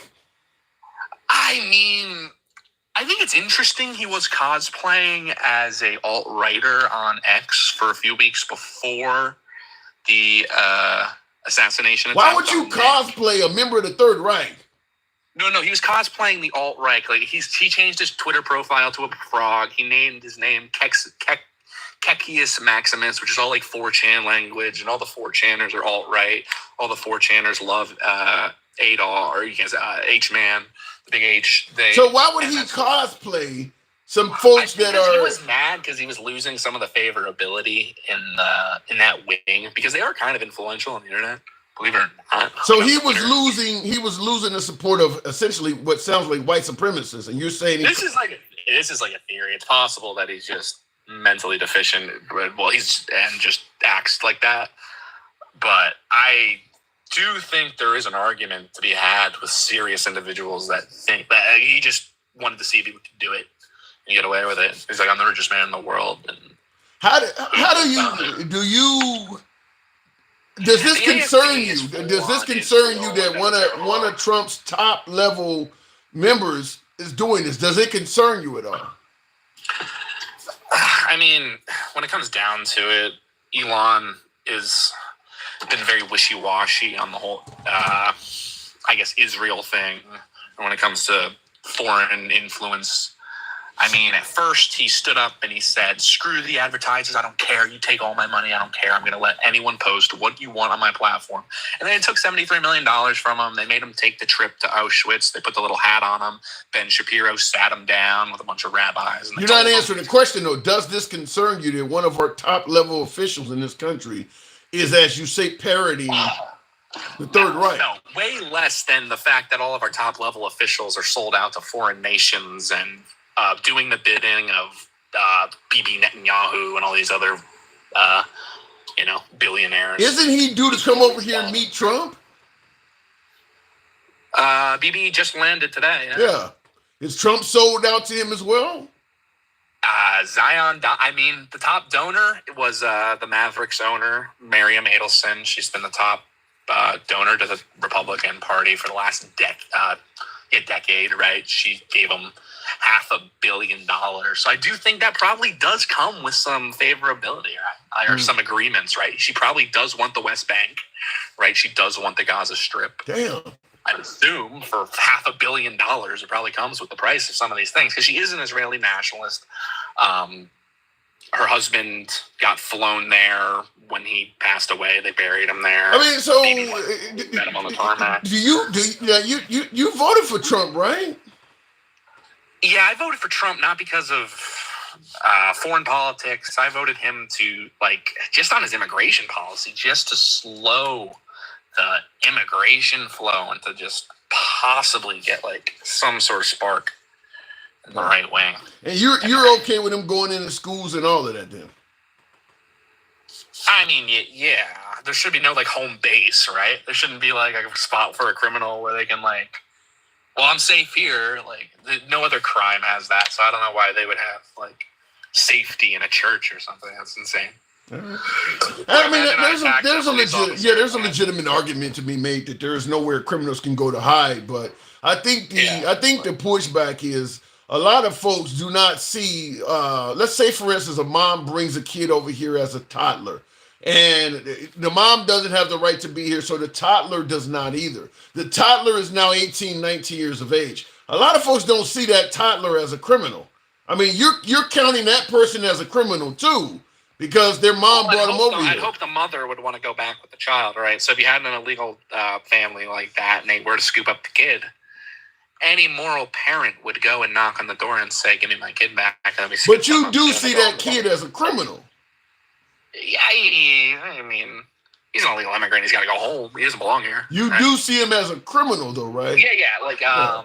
I guess not colloquially the term criminal, but colloquially. What were you? You got a thesaurus over there? What the hell are you talking about? Colloquially? So in the sense that technically on paper, yeah, he is illegally in the country, and you can go in school, and you're okay with going in. Colloquially refer to him as. And you're okay with going into a school. You're okay with going into a school or a daycare and getting that criminal out of the country, right? Yeah. Okay. Well, we would process them first, and then hopefully, I would hope their family would step up and not let their child get, their young child get arrested by your people. Assessed by the government alone. Yeah, you're hoping a family. That would be insane. Imagine your child got Yeah. It would be more kind of incentive for the families to also go with them. Right? Okay. All right. Go with them, or otherwise they're going to put handcuffs on this little Tyler. How small are handcuffs for a Tyler, I wonder? I got to move it on, no, Harry. You can't huff them. You just, you say you're coming with me. Yeah. Where's your mommy? Call her up. We got to talk to her. Yeah. And yeah, you right. can come see your kid whenever you want. Just come, and you're just all gonna go and leave together. You don't belong here.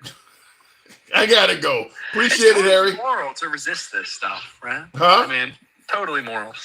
I think it's totally moral to resist like an invasion. Other countries would be much more barbaric and just, mow them down at the border. We're nice enough to round them up take them back and give them toys and blankets and food and stuff. Give it time. I think the mow them down at the border stuff will happen in time. Give it time, but we got to develop. Give Trump a little bit of time to evolve. I wish. I don't have any hope, but I think it. Bye. I'll talk to you later. Oh my God! And by the way, Harry's always welcome back on the program. But his opinion is not. It's not like his opinion is unusual. There's a hell of a lot of MAGA that agree with what he said. I mean, by the way, regardless of how you feel about my last caller, it's not like Trump was not running on similar language. All he's doing. I mean, listen. If Trump does what my last caller said. Promises made, promises kept. I mean, that's exactly what he ran on. So you can't fault Trump for doing what he said. I mean, we knew what Trump was going to deliver because he told us, and we voted for him anyway. So look, promises made, promises kept, in my opinion. Going back to the super chat, Will G says Trump ain't shit. Did you know Canada is allowing U.S. citizens to seek asylum? No, but I've been looking for that. I think what Trump is doing is building to keep us in to no escape. Wow. Okay, let me break this down because I was wondering about that. If countries would start offering Americans asylum, because once you start treating certain citizens in this country wrong, some other countries are going to also feel sorry for us as well. Now, he says Trump is allowing U.S. citizens to ask for us to seek asylum. I may have to write some notes on that. I'm interested. I guess I made you get. I've stated before when I left the country before, Canada was high on my list. I just want to do it for research purposes. I need to find out more about that. Wow. He also says, I think what Trump is doing is building to keep us in to no escape. I can't obviously speak on that yet. Trump hasn't talked about doing that. But I will say this, and I mentioned this about a year ago when people were suggesting that if Trump somehow got in, he was going to be a dictator, and people were joking about having to lead a country and things like that. I had a viewer come on and say that. And one of the things I did point out to her is I said, if Trump becomes a dictator, as you're saying, dictators, that's one of the main things they do. They don't let you just leave. That is one of the key tenets of most dictatorships. The citizens can't just leave. It's pretty reasonable to expect people gonna want to leave. If you start making a country less free, you would expect people with means are going to want to leave it. So that is one of the things they do often is cut off your ability to leave. I hope Trump will never do nothing like that. But I'm simply saying if for some reason he does take the dictatorship role, leaving will be prevented because, the more people who leave, the country gets weaker. They're taking their manpower with them. They're taking their money and finances with them. They're taking their education and knowledge of the inner workings of America with them, their culture. Dictators don't let you just leave. So hopefully it doesn't get to that. So you leave early when you see it coming, says Chris. And that's what I told my viewer. If you are the type that are going to leave if Trump becomes a dictator, if you believe he's on the cusp of becoming a dictator, then you probably should leave now before it happens. Because, a lot of the laws just start coming on you before you know it. And once they're there, there's nothing you can do about them. So that is one of the key tenets of it. I've said before that things that you see normally, things that are common in a dictatorship. Women are generally marginalized. Minority populations, whatever that is, it might be based on religion, it may be based on skin color, whatever it is. The minority populations don't do well in dictatorships, especially if it's a far right community, and then they tend to be very religious. But yeah, if you're okay, or if you're considering leaving America, and you think that Trump might be on the cusp of becoming a dictator, you need to be looking now. That ain't something you should wait, because next thing you know, you're going to hear of a law being passed that limits certain countries you can go to, or limits it just happens. The door gets closed. You don't see it coming. It just happens. Looking in hopefully it doesn't. Hopefully we don't go to that. But I'm telling you, it just happens. You don't get to leave. I saw light at the end of the tunnel, and dang, it's another train, says Jeff. I hope you're wrong. Smithsonian also major at fault for destroying history's artifacts. Real quick in the comments before we move on. Will says war on drugs to DEI, and now it's war on DEI. I think it's safe to assume Trump certainly has a war on DEI. He is attacking DEI wherever it's at, in any fashion or form. I mean, when you're going at the little shit like Black History Month and stuff like that, that's definitely a war on DEI. Nobody gets paid for Black History Month or anything. So when you're down to that level, yeah, it's a war on DEI. I mean, I want it anywhere I see it. And yeah, it does appear to be that way. I wouldn't be surprised if, I believe there are some schools you can go to, particularly maybe colleges and universities, where you might have a Black history course you might be to take. I wouldn't be surprised if some of that stuff gets canceled. Like, just no specific, you can't do anything specific to the Black community because it's unfair to the white community, or whatever the counter argument is. But it wouldn't surprise me. It would not surprise me if any type of recognition towards that is specifically tailored to the Black community or the Hispanic community just becomes, outlaw of some sort. The federal government is going to offer housing and land in the desert far from urban areas. They're going to offer housing and land to who? Dwight Dorsey. And why would you want to live out in the middle of the desert? If you want to live off the grid, fine, but why would they be offering that? Let me go back to the box and continue on with the program. We'll go to, I don't know what I'm looking at there. I think that says Dencal. Good evening. Oh, wait a minute. I hit something else there. Don't know what I hit. Funny thing is, if you leave, you still owe taxes here. Yeah, but if you leave and some country realizes that America's mistreating you, they may not enforce America's request that you pay taxes. Let's say you leave America and you're seeking asylum somewhere else. So chances are you don't plan on coming back. You take what you can with you and understand what you left behind is going to be forfeited.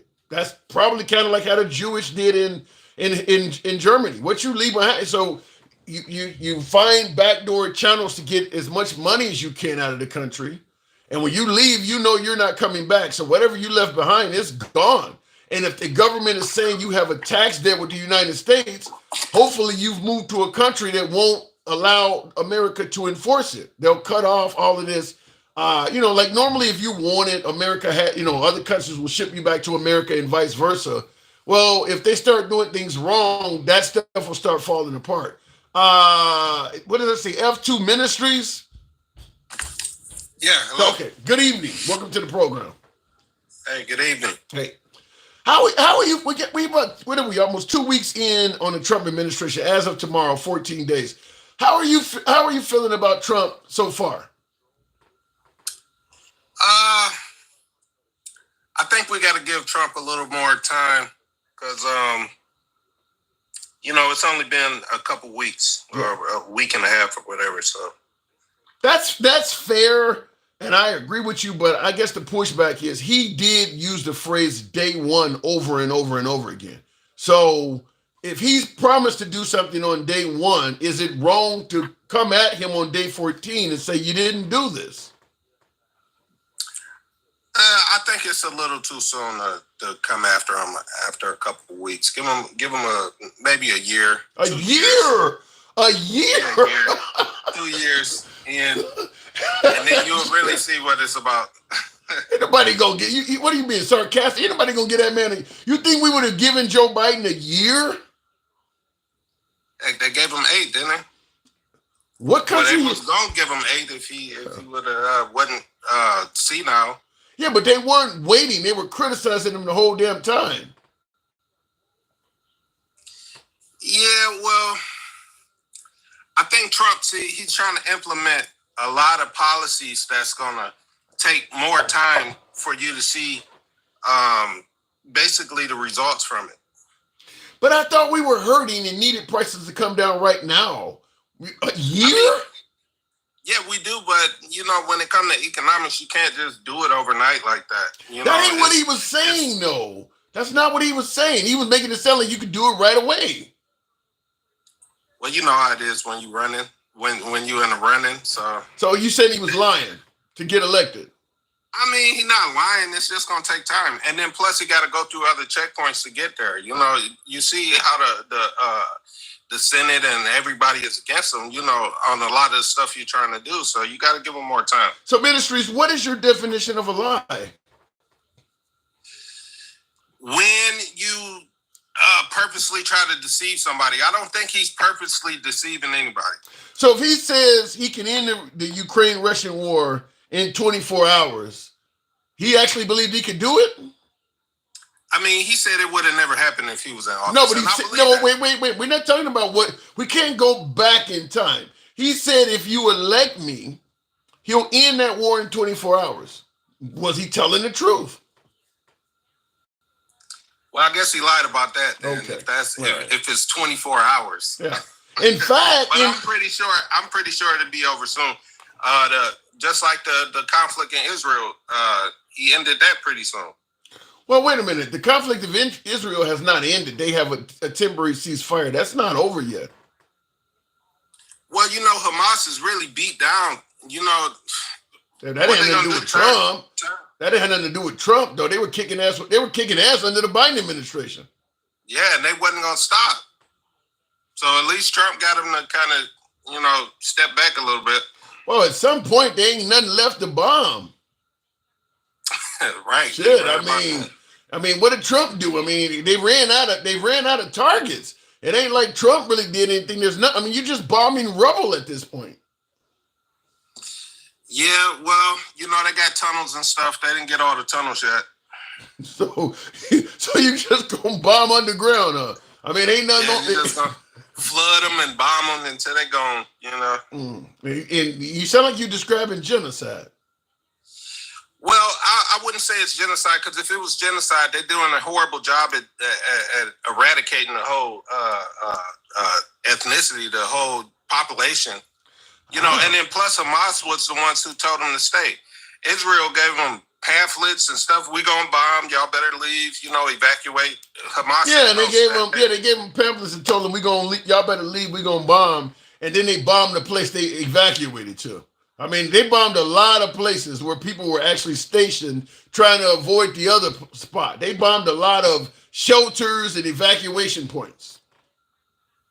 Well, some of it was mistakes, but they told them, "Hey, what are you, Netanyahu's brother? What are you, Netanyahu's brother? Mistakes? Really?" Yeah, one of those drones mistakenly, mistakes. One of those shelters or whatever, supposedly so. We only killed about. We can't prove otherwise. Yeah, we only killed about 10,000 people by mistake. Okay, really? All right, so you do think Trump's tariffs are a good thing? Yeah, I actually do. I think it's going to be good for the country. Explain how so. Well, the tariffs. See, if you could charge. Put taxes on the income. On the exports. On the imports. Excuse me. If you could put taxes on the imports, then that's going to offset the income tax. But what about the taxes on the imports that's coming? What about them taxing everything that we export out of this country? What's going to offset that? Well, the thing about it is, it's like Canada. They already said they was going to do like 100% tariffs on all Teslas and stuff like that. So I think the companies that's exporting goods are going to have to find other, countries when Mexico and Canada. So and if all of a sudden, let's hardball. say for instance, let's take a company like Coca-Cola. They sell a lot of Coca-Colas in Mexico, Canada, and China. As you say, they got to find other countries. Now Coca-Cola, for the most part, they've already exported in just about every country on earth. So if all of a sudden they lose all of their customers in Mexico, Canada, and China, as you say, find other countries. Can you not see all of the job loss in the company of Coca-Cola? There's a lot of folks that are, distributed to this country or have, there's a whole network of Coca-Cola employees that deal solely with Canada, deal solely with Mexico, deal solely with China. What do we do about all the Americans losing their jobs in the process? Well, I think that's the hard times he was talking about, but still, it's going to kind of balance out because how they're going to get, it's going to be a tit for tat tariff thing when China was like, okay, you're going to tariff me, so I'm going to tariff Coca-Cola. But at the same time, Coca-Cola is going to have to build infrastructure in the United States, and that's going to create jobs. We already drinking plenty of Coke in this country. What more are they going to do? Well, that's what I'm saying. Like Ford and GM, all the products that they outsourcing, that they're getting importing into the United States, they're going to have to build infrastructure in the United States, which is going to create jobs. But what I'm saying is that if Coca-Cola loses its Chinese customer base, you're not going to build infrastructure in the United States to replace all those lost jobs because there's already plenty of Coca-Cola infrastructure in America now. You're not going to be able to build. I mean, you're just going to lay people off. There's no way to replace all of that. Well, not really lay people off because you're just going to pay a little extra tax to export. So it's they not lost like it's their going to stop job. that. Wait a minute. Okay, so they pay. Wait a minute. So Coca-Cola will just have to pay a little extra tax to import. Okay, so you don't. So what do you think Coca-Cola is going to do now that they got to pay 25% extra in taxes? It's probably going to be some job cuts. Yes. But at the same time, it's going to be a lot of industries that's starting up in the United States. Like, that those corporate people could start looking at other places to work. You do understand. And as well as the warehouse workers and stuff. You do like understand that stuff takes time. That doesn't happen overnight. Yeah, all of it's going to take time. That's what I'm saying. Give them a couple years, So people who lost their job, wait a couple years, you'll be all right. No, I'm pretty sure it's going to be, some type of unemployment or some type of program for them in the meantime. You're telling me the Republican Party, the pull yourself up by your bootstraps party that is against welfare and food stamps, they're going to create programs that last all this time? That party is going to do that? Yeah, well, he opened up unemployment and stimulus checks his last term with the pandemic when all those people lost jobs. So I'm pretty sure he'll figure something out. So I'm going to ask you the question I've been asking everybody else. Certainly since you just said, I'm pretty sure he'll figure something out. Because Trump was a successful businessman, are we just blindly trusting him that this will go right? Even though there's not any solid evidence that it will. Are we just going to blindly trust him on this? No, but I think he's addressing a lot of the issues that's been on the forefront of America's mind for a long time, like the whole immigrant issues, the what he doing with this DEI. He kind of trying to attack feminism and all this stuff that's kind of got out of control, the LBGT, all this stuff that's kind of got too out of control.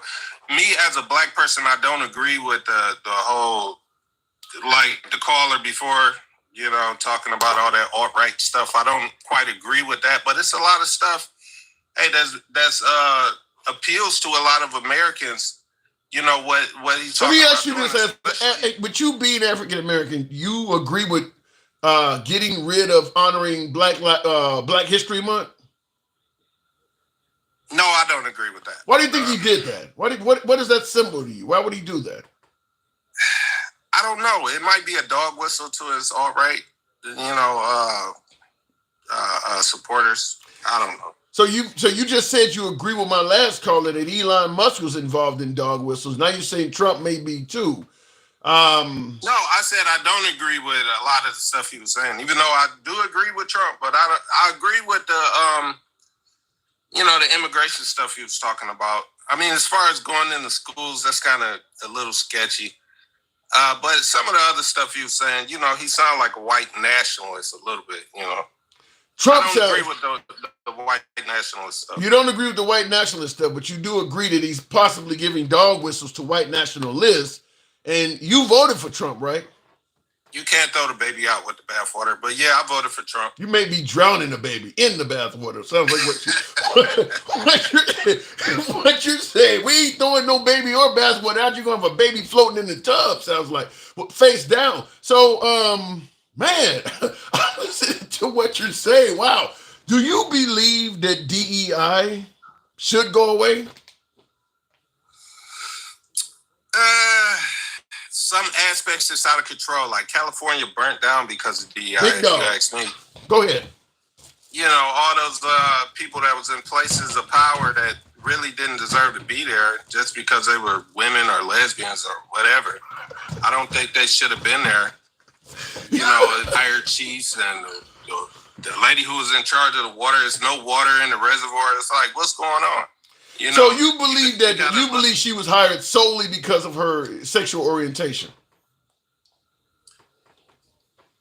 I think some of them was hired because they're women. Look at all the leadership in California. Most of them women. I don't know.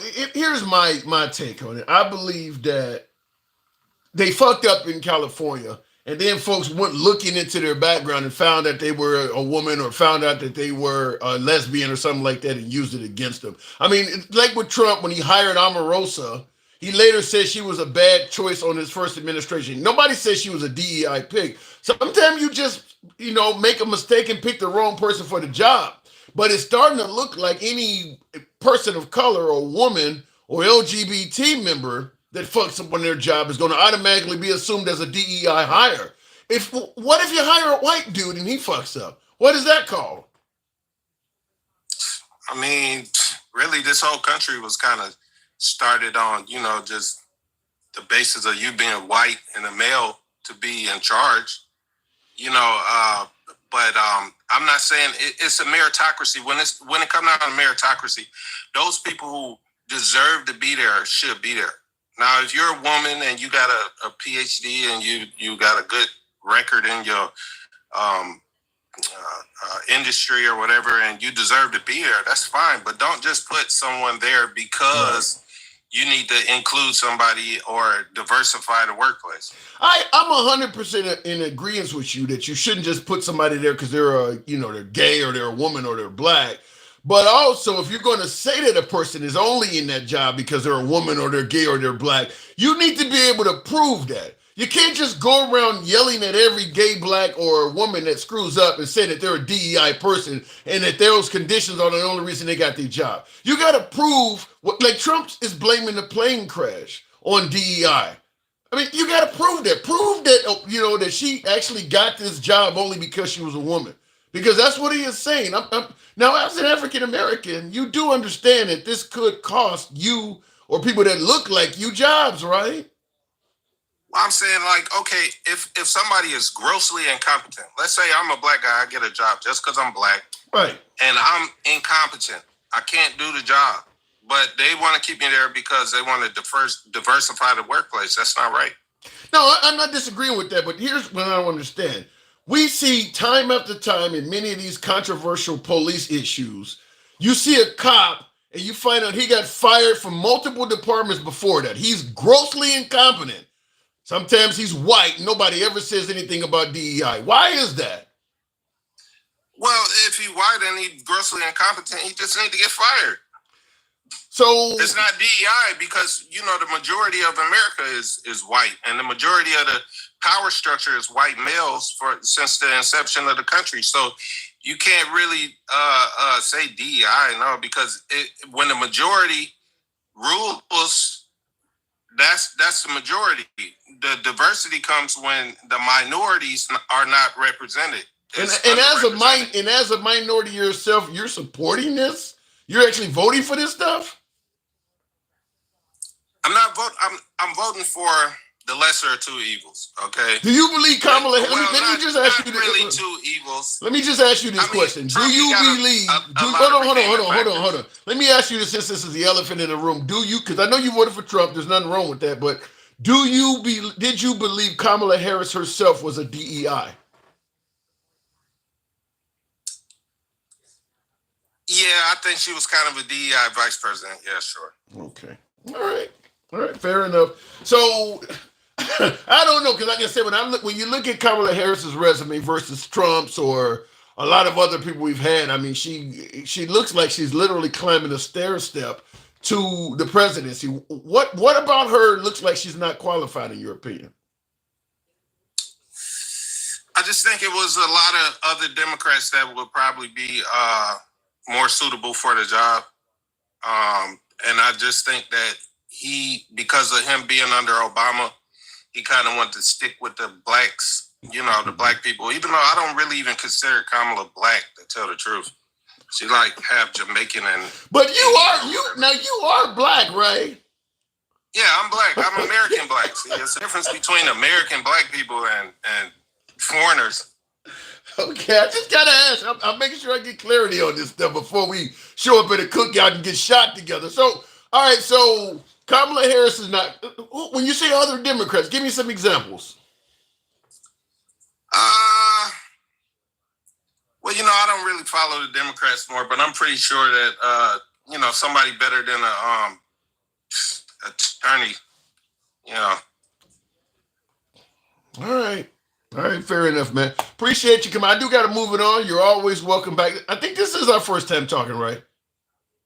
Yeah, this is the first time. All right, man. Good. Thanks a lot. I appreciate it. Don't be a stranger. Come on back through anytime, man. You took the tough. We don't agree on shit, but that ain't a problem. Come back.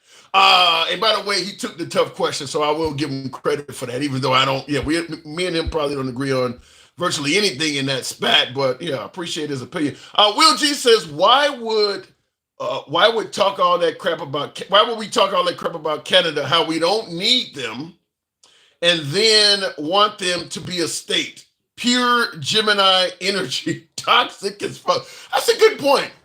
Trump has said that Canada's taking advantage of us and mistreating us and sending fentanyl into the country and things like that. And then he talks about, hey, come on in and be a 51st state. That is a legitimate point. Why would you want them to be the 51st state if you're complaining that they're sending over illegal immigrants, possibly terrorists, and patting America with fentanyl?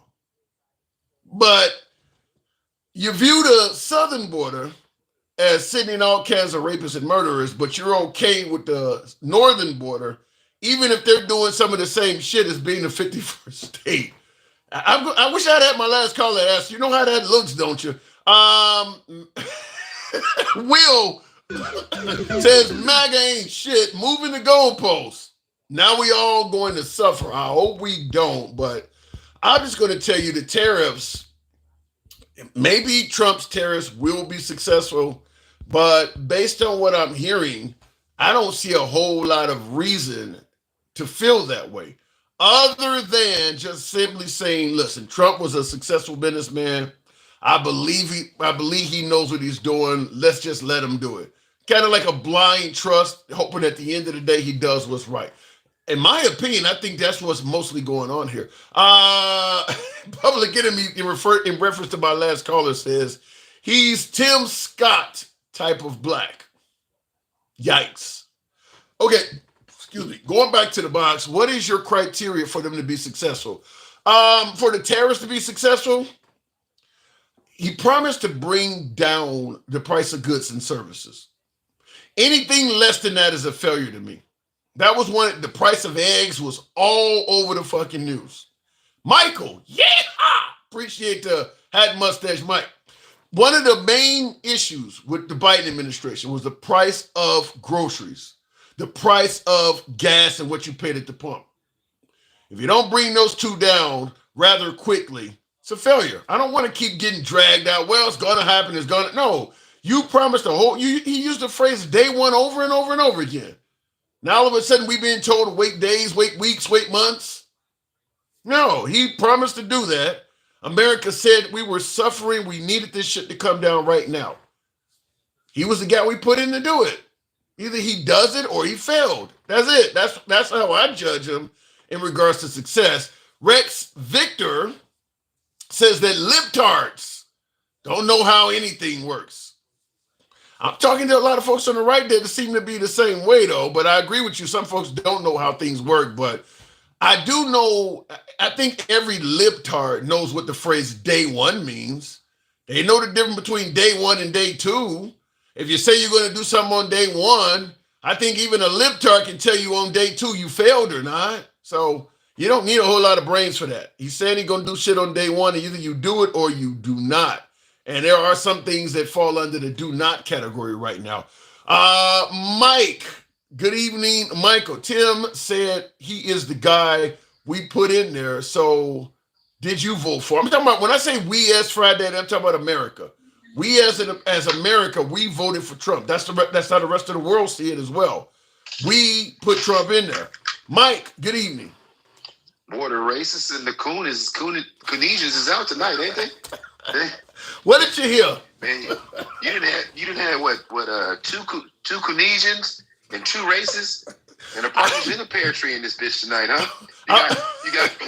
What is it? Wait a minute. What is a coon? Wait. I need to get this. This is a new word. Coonesian. What is that? It's a Coonesian. They're from the planet Conesus. They different. We don't claim them motherfuckers at all. We don't claim them. We don't claim them. Coonesian. The one brother up here talking about RFK and stuff in our food to make us healthier. I went to his profile pic. That shit ain't gonna matter, dog. You look like you don't turn down shit. It's just funny, man, how people take this shit to fit a narrative is crazy. They're moving the goalposts. He was supposed to change things on day one, right? He didn't do that. Now they're saying give him time, right? Now, give him time now? Yes. That's what I'm hearing during the campaign. Matter of fact, they were talking about on day one. How many day one chants were there? A lot. Kim, right? And matter of fact, if you think about this, they were talking about transgender and we don't want men in dresses, you know, but the funny thing is, if I can remember, the first men that we can really connect to that wore dresses, they were white and they had a matching hat. But so, you know, it's just crazy, man. It's just crazy. The rhetoric, listen, the election is over. We're 14 days into this. Right. And now we're making excuses. We got tariffs coming all over the place. The stock market is already showing that there's going to be an impact, right? So as soon as the markets open tomorrow, none of this was part of the plan. He never stood up on the stage during the campaign and said any of this stuff would be acceptable, because that's not what he said. That's not what they bought. That's not what they said when they came up here on your panel. Twisted, Julio, MAGA, none of them were saying that. No. Now they're like, oh, we'll give him time. That tells you it was never about, we've been talking about it for months, Tim. It was never about eggs and gas and none of that. It's been about oligarchies, racism, misogyny. So you believe they actually wanted that kind of stuff? I believe Trump did. And I believe a lot of his supporters knew that it would come to this kind of stuff. They didn't want to admit it, because if you admit it, I didn't just write a song. I say this shit every time I come up here. If you admit what it is, then you are either it or a sympathizer, or you're being willfully ignorant. There's no other things. And that's all that they are doing right now. I'm watching people in the comments tariffs aren't good. Now Canada said, here, take this 25% tariff. Take that with you. You want to give us 25? We'll hit you. Wait, but let me ask you, because folks are saying this alleged income tax relief or whatever. Do you think the taxes, the tariffs that Canada and Mexico and China, do you think Americans will hurt from that? 100% they'll hurt from them. Yeah, I do. Too. I mean, I don't even think there's a doubt. And matter of fact, Trump said, "Well, we'll feel it. There'll be a little pain, but we'll be okay with it," or whatever the hell he said. He never said that on his campaign trail, did he? No, he never talked about. Like I said, he made it sound like on day one we're going to be doing better. He didn't make it sound like there was going to be additional suffering. And MAGA made it also. I've been doing the program for 3-4 years now. They made it also sound like this guy is going to turn this ship around on day one. They didn't make it sound like we're going to keep floating in the wrong direction for a few months first. And now all of a sudden, it is amazing how people don't have any problem with the price of eggs staying high for a little bit longer. They made it sound like it absolutely needed to be addressed when Biden was in office. Trump comes along. Well, we can deal with it for a little bit longer. So I've never seen so much hypocrisy on that. It's so bad. You know what's so funny? As these days go on, I've heard, just watching you and listening to you, I've heard less and less. Well, I got to push back from you on some of this stuff. It's almost like it's settling in for like they're not giving you any room to defend some of this shit anymore. Because what do? All these executive orders are doing what? What are they actually doing? You're firing people just because it's just rampant. It's all over the damn place. And what are we getting in return for it?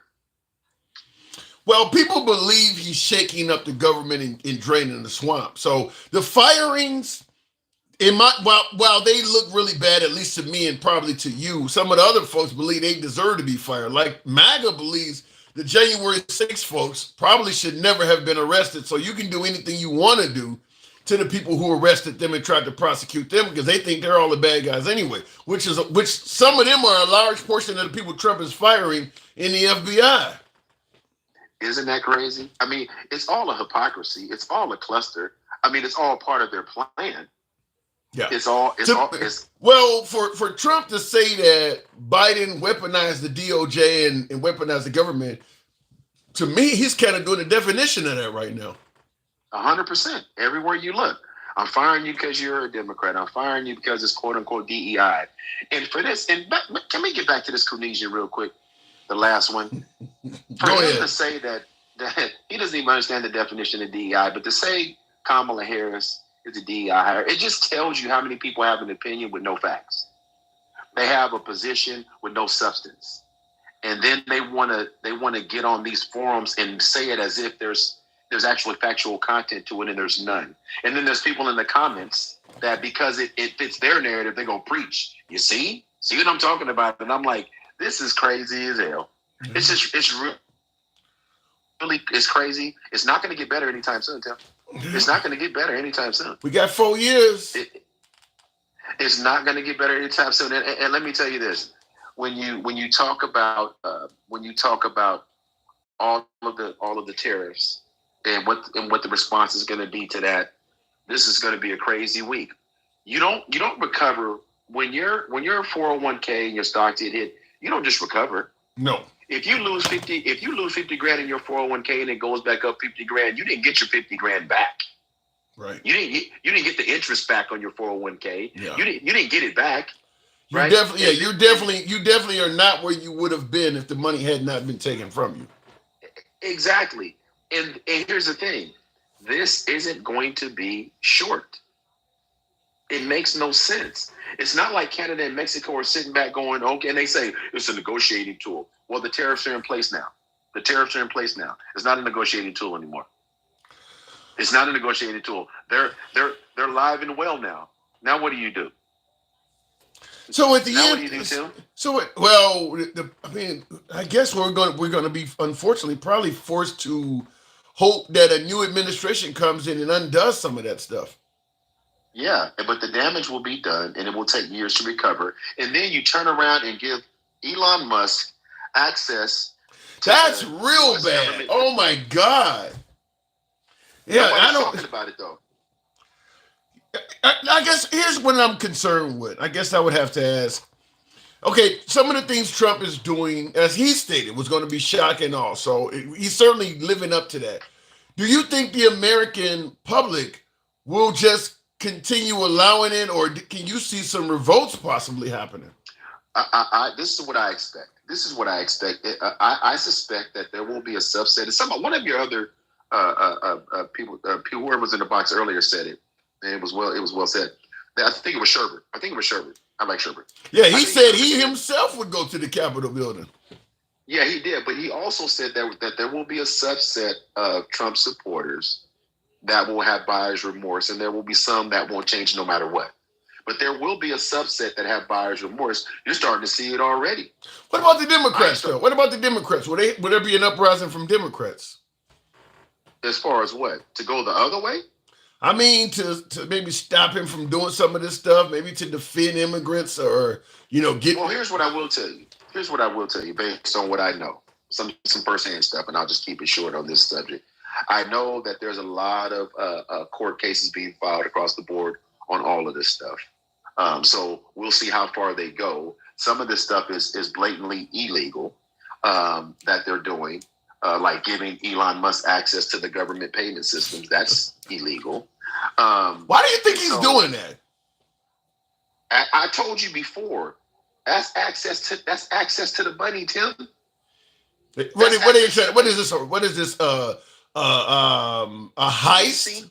Fleecing of America. I just told you that last week. Fleecing of America. You don't invest $455 million into a campaign, and people think Elon's so smart. You think he's not expecting a significant return on that money? So you're saying that this is a heist being masked as a political campaign? 100%. You put all of those billionaire oligarchs in the front row ahead of all of the quote unquote people that are supposed to be in the government. That's what you do. That's what happened. Tim. You said it earlier. So while we're criticizing Trump, guess what in the comments? That's his name, by the way. Guess what says? How about we grow up and work on getting a Democrat that is worthy instead of being butthurt about the Republicans?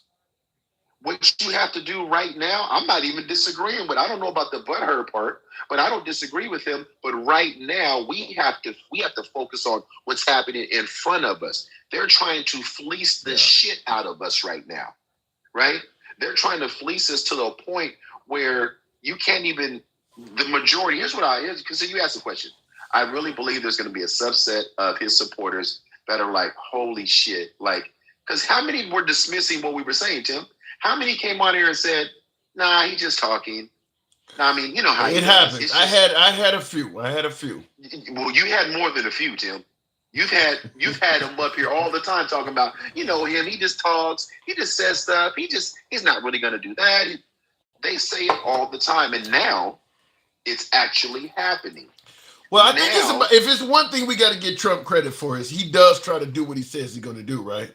I'm not giving him credit for that. Every time you say that to me, I'm gonna stop. I'm not giving you. Listen, I can't give you credit for robbing me and say, well, you know what?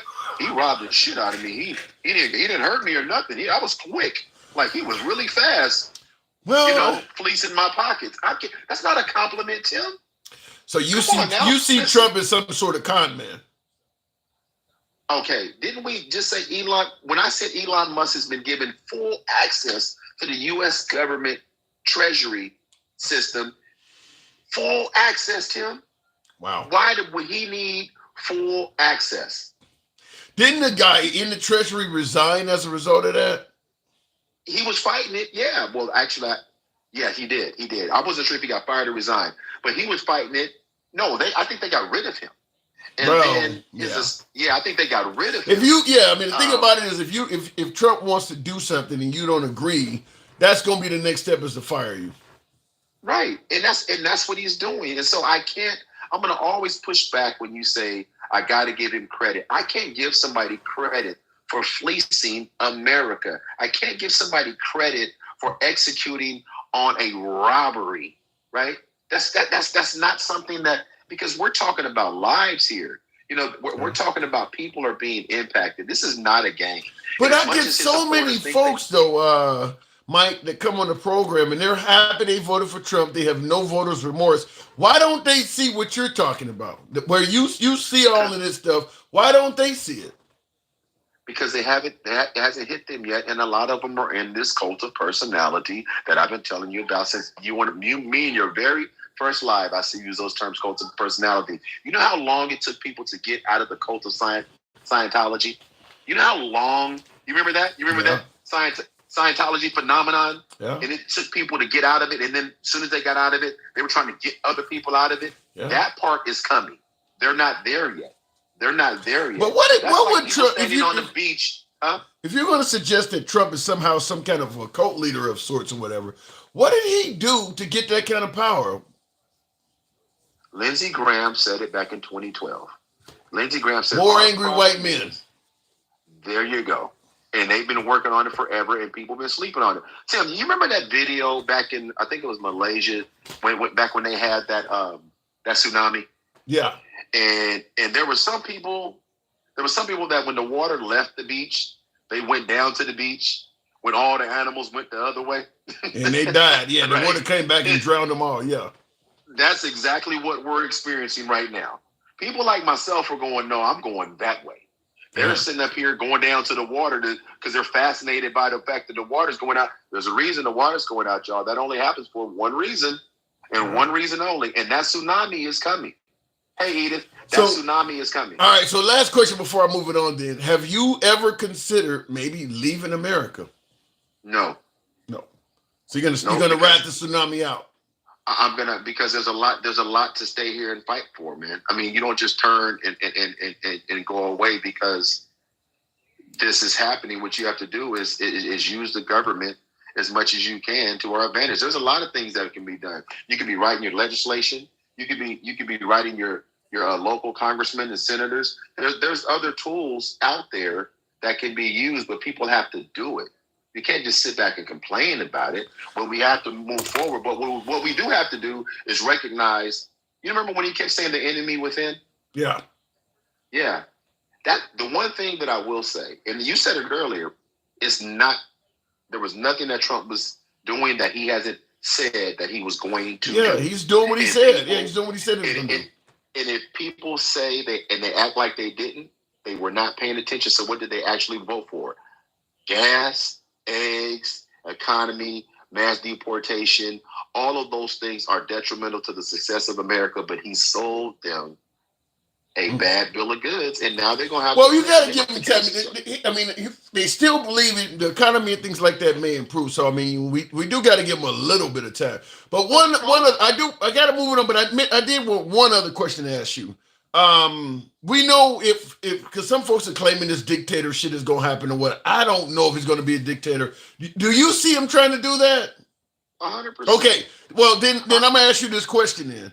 Because we know dictators are not a big fan of letting the citizens be critical of them. Do you believe there's a chance that they may try to outlaw us having conversations like we're having online right now? Well, let's see.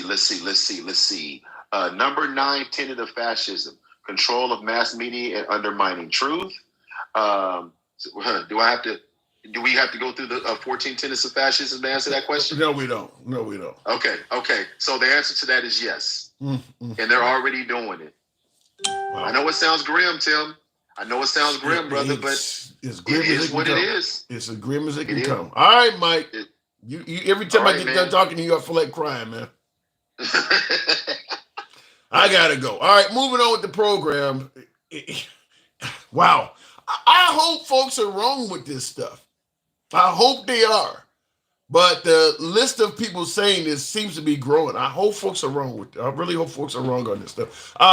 Did they take over the news channels? Not yet, Alicia. I haven't heard of that yet. I haven't heard of them taking over. I've heard rumors. Somebody even made a rumor that Elon Musk was talking about buying MSNBC. That would be bad. That would be bad in my opinion. Barry O, it's referring to Barack Obama, says Rex Victor. Barry O made propaganda legal. When was propaganda illegal? Propaganda's always been legal. You'd have to tell me that one. It's very much a buzzword, my friend says. I don't know what you mean by that, but you can explain it. Continuing on, buy stocks tomorrow. They be low and sweep in like a gangster. So you're saying buy stocks tomorrow because you're expecting them to be low and then things will get better. Well, if Trump's promises turn out to be positive, then what you're saying is true. But if not, you may buy low tomorrow and it may be lower the next day. Yes, they have. You don't hear them talking about him anymore like they used to. People scared they're going to lose their jobs. He threatened to come out. So you're saying that folks are already fearful of Trump. You're saying that you're not hearing as many people talk about him like they used to because they're getting scared they're going to lose their jobs, and he's threatening to come after them. In Washington, I do believe that. Certainly in the ranks of the Republicans, like I said, I watch a lot of Fox News. They're scared to say anything. I mean, I do think some of that is true. Handsome, it's obvious what's going on. MAGA is closing their eyes. They don't want to see the crash. Well, what if he's looking out for MAGA? And there is not going to be a crash for MAGA. What if MAGA is sitting in the seat that has an airbag? And they have on a restraint. Maybe it's not going to be as bad for MAGA. Trump has made it clear he looks out for his people. So maybe there's some of that in there. I mean, keep in mind, most Trump supporters, and look, the numbers don't lie. Most Trump supporters are white. He's going after DEI and shit like Black History Month.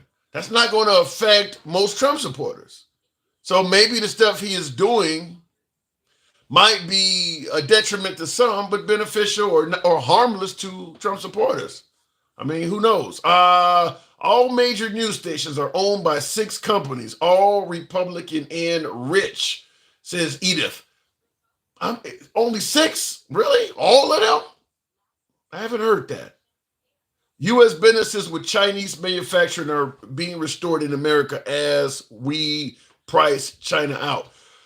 I don't know how it's going to go. To me, I'm concerned that I'm concerned that we're dealing with multiple fronts at once.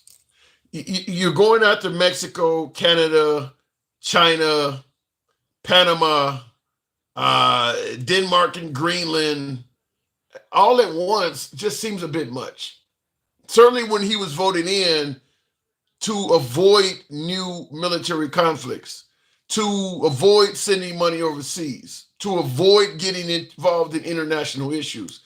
It sounds like just the opposite. S. Fry Daddy, good evening. Welcome to the program. S. Socialized healthcare is the best, says Darren H. Well, in America, we call that, in America, people don't like that. S. Fry Daddy, good evening. Tim, we got to address all the faces in your background, dude. All my gifts keep touching the faces in your background and not your face. Is that right? I didn't know that. Man, I can't tell you how many bumblebees I sent or hearts to kiss you on the face. I'm sitting here trying to embarrass you on your live and freaking they keep hitting old Kamala's face. Is that for real? I haven't been seeing that. Oh, dude. Anyways, listen, man, I agree a lot with what you're saying. I think it's early yet. Trump's been in office for what, a week, 2 weeks? It'll whatever. be 14 days tomorrow. First time I've ever counted the actual days, but you can fill them with Trump. 14 days tomorrow. Yeah, so, I mean, it takes time. You got to put the policies on, but I think waiting a year is way too long. Hell yeah! If you're going to say stuff, if you're going to say the price of eggs and groceries are way too high under Biden, and then Trump comes along and you're suddenly able to wait a whole nother year, then they weren't that high. Right. Yeah. No, I agree with you on that aspect of it. Yeah. I mean, the egg prices, I don't see coming back down anytime soon because all the chickens that had to be put down because of that, virus. And it's just something that's, you can't avoid that. And that goes to prove that it was wrong to blame Biden for the price of eggs to begin with. Right. Yeah. I guess my question to you is, let's start with the DEI stuff. Yes. What to you makes a DEI hire? What would you say is a DEI hire? I want to hear from you what your opinion would be. I have 2 definitions because I've started to hear this a lot from the Trump administration, but it did obviously exist before President Trump. Under the Trump administration, I'm gonna simplify and say black. That's it. When I hear the Trump administration talking about people who are DEI hires, I instantly think black, but I understand sometimes it could be a woman or LGBT. Like, what do they say? A-E-I-O-U and sometimes Y. I think the women in LGBT are like the vowel, using Y as a vowel. But generally, it's somebody black. That's my own analysis. Maybe I'm wrong, but the way I hear it, I want your opinion. Yeah, that's my opinion.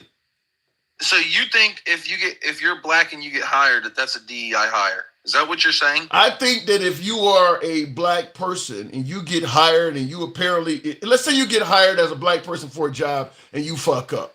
It turns out that you probably should not have had this job. I believe the Trump administration is going to believe that the only reason you got that job to begin with is because you were black.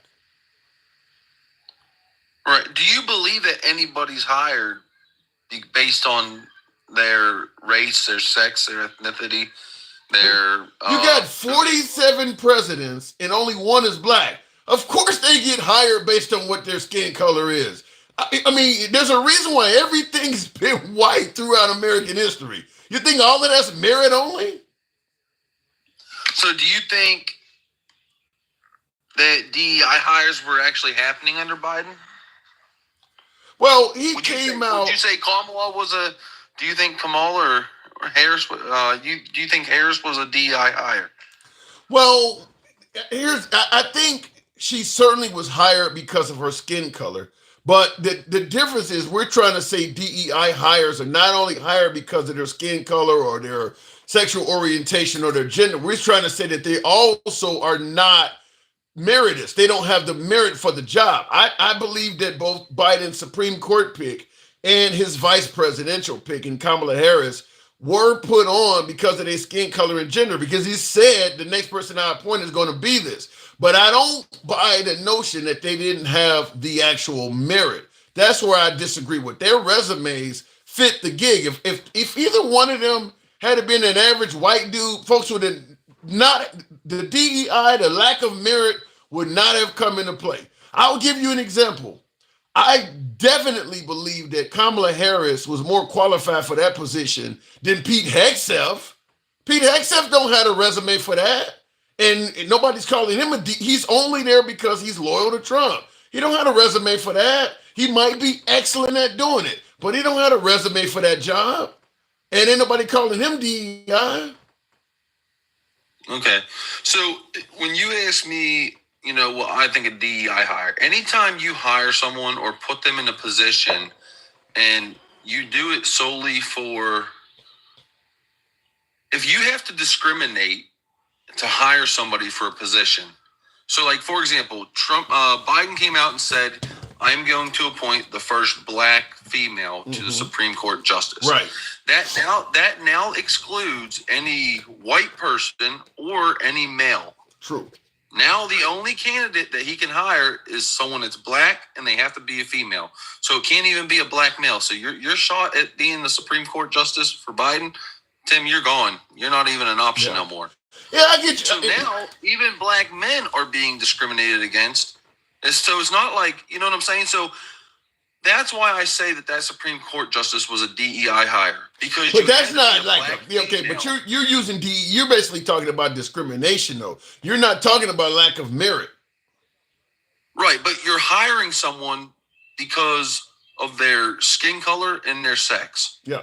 But I don't disagree with that. Let me ask you this in regards to this. If you've been holding women back for centuries and you don't want to discriminate to get women in positions, how will you ever get things equal? I mean, everything is man-based, and okay, we're going to start doing things the right way now. We're not going to discriminate anymore. But we're going to start at a point where everything is man-based and we're not going to do anything special for the women. You realize how long things will remain unequal? Right, but you don't see me complaining because all these female porn stars are making money because all these dudes want to spend money just to look at them. You know what I'm saying? But that is like one career field. Complaining because all these female stars that want to show their bodies off are making more money than me? Well, Tim, how come I can't be a corn star? Yes, that is one career field out of thousands that are all male dominated. You got one, women are doing okay here. That's like looking at the black community and saying, well, look at Oprah Winfrey. That's not representative of the black community. You got one career field you're talking about. All the other ones are male dominated. Even in the cornfield you're talking about, the cameraman, the producer, all of them are men too. Yeah, I guess that's just where I have an issue with the DEI stuff, and I just don't think that you should ever be looking for someone to fill a position and have it be a requirement for, the person to be a certain age, sex, race, whatever, and I just think that that's where, and I don't like that, like even a plane crash. I hated that Trump came out and said this is a result of a DEI hire. You have no idea what even caused that crash. You have no information, and you're already. But that's what I just told you. That this may be because of a DEI hire. But that's what I just told you. I told you that if you are a woman, if you are a person of color, or if you are an LGBT member, and you screw up at your job, he's going to say you were a DEI hire. That's what I'm talking about. Is that right? He found out it was a woman pilot involved in the crash, and suddenly you became that the only reason she's here is a woman. Was it a female pilot? I don't know. It was one of them were female. I think she was one of the pilots. Okay, I know the helicopter pilot was a dude. Yeah, but I'm just simply saying, if that crash had happened due to a white man, and we found out that he was new when he was training, or he didn't have all the qualifications, Trump wouldn't have said a damn thing about it. He wouldn't have said nothing about the lack of qualifications that guy had. When I heard Trump speak about it and speak about DEI, I didn't hear him refer to a specific person about it. Why did it even come up? Why would it come up when they're still digging bodies out the river? Why are you talking about DEI? Right, no, I agree with you, Tim. I agree with you. I just said I don't support that. I don't like that. It's a bad look. It's not the time and place for that. You got these families mourning over losses, and here you are as the president of the United States coming out and just starting to talk about DEI hires being the reason for this incident. Like there's no time and place for that. But what about what I asked you earlier, which is if you've done something one way that was advantageous to white males for so long, and you say, okay, well, as of today, we're going to stop doing that. We're going to treat everybody equal. In a society where everybody that leads is white males, you're not going to pass any laws at all to handicap things so that some of these other folks can catch up. You do realize how long things will stay unequal, right? So, like, change laws. Like, for example, when people apply for jobs, take what color their skin is off a resume. But you're not answering. I get all. We did all of that. What I'm saying is this. Okay, let's say at the end of the Civil Rights Act in the late 1960s or 1970s, we're going to stop discriminating against black males. We're going to stop discriminating against women and black people and all. Anybody who qualifies can get the job. But you look around and everybody in all of the positions of power are white. You're not going to do anything at all to actually help the black folks gain a little foothold. You're just going to treat everybody like they're equal from now on when everybody is what? You don't see how that can lead to... You're saying in power, but Tim, you got to realize 90% of our country is white. Like, that's not true. That's not true. It's not even close to 90%. It's about what 60. Percentage would you say our country is white? About 60 something. Oh, really? Alexa, what percentage of America is white? According to the 2020 U.S. Census, the white population in the United States was 253 million people. Alexa, how many Americans are in the United States? In 2016, the American population 60.9% is white. Okay. So that's nowhere near 90%. So, but to me, what it sounds like, let's play a game. We're going to play a game of Monopoly. 72.5% of Americans identify as white alone. Okay. You know what it sounds like to me? We're going to play a game of Monopoly, and we'll have, you got the thimble, you got the car, like on the game. One is a white person, one's a black, one's a woman, all that. Okay, we're going to spin the dice, and only the white dude gets to go around about 20 times. He gets to buy all the properties and shit like that. And then on the 21st time, that's the Civil Rights Act, now everybody can spin. You realize how long it'll take before that game becomes fair? Because you gave that one dude all of those. This is what happened.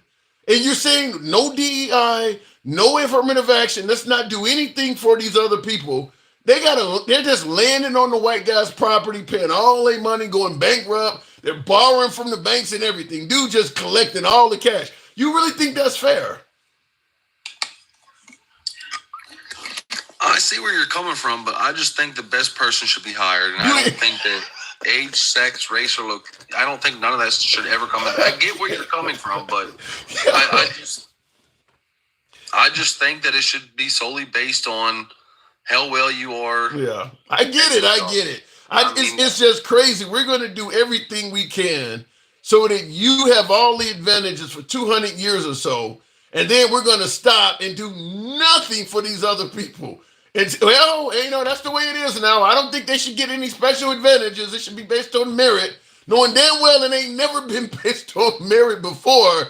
But now when it's their chance to get a leg up, no, that's unfair. Let's do it on merit now. And let's put it in this way. You own an electric company, okay? And you're looking to hire 5 guys.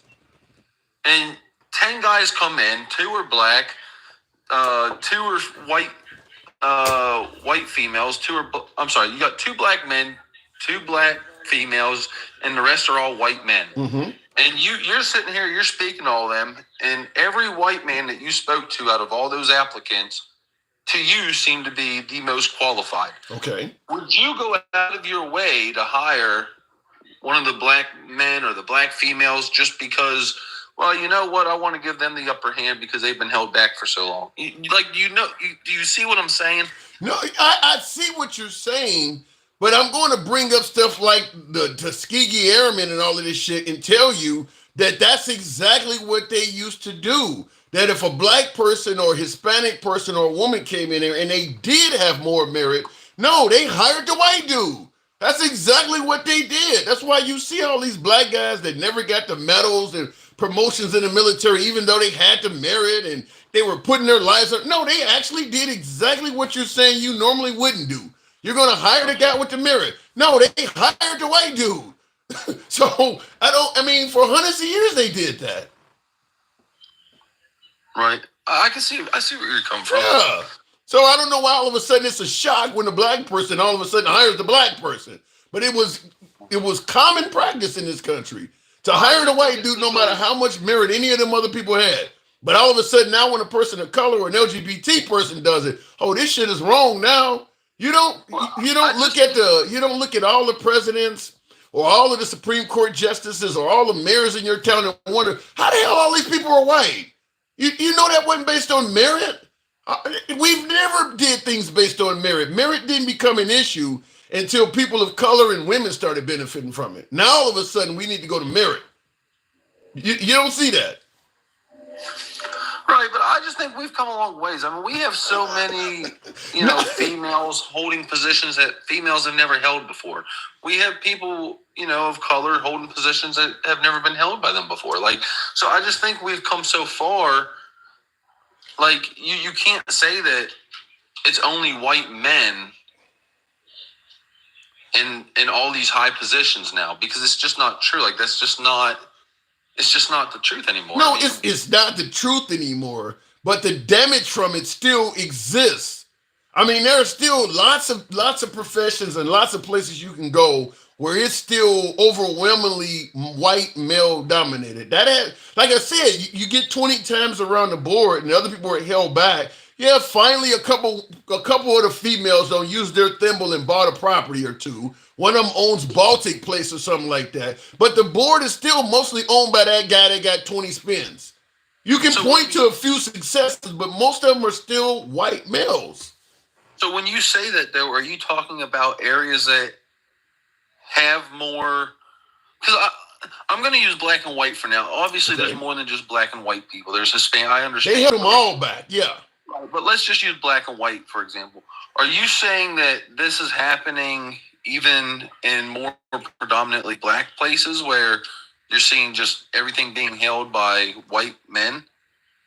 Not every profession. I will say this, though. If you go to, for the most part, most police officers in black neighborhoods are still white. My guess is if you get in the banking industry, it's still a hell of a lot. Yeah, even in black neighborhoods, there's still professions that are mostly, you go to a white neighborhood and you look for something that's mostly black, it's almost nothing. There's almost nothing in white neighborhoods that is predominantly black.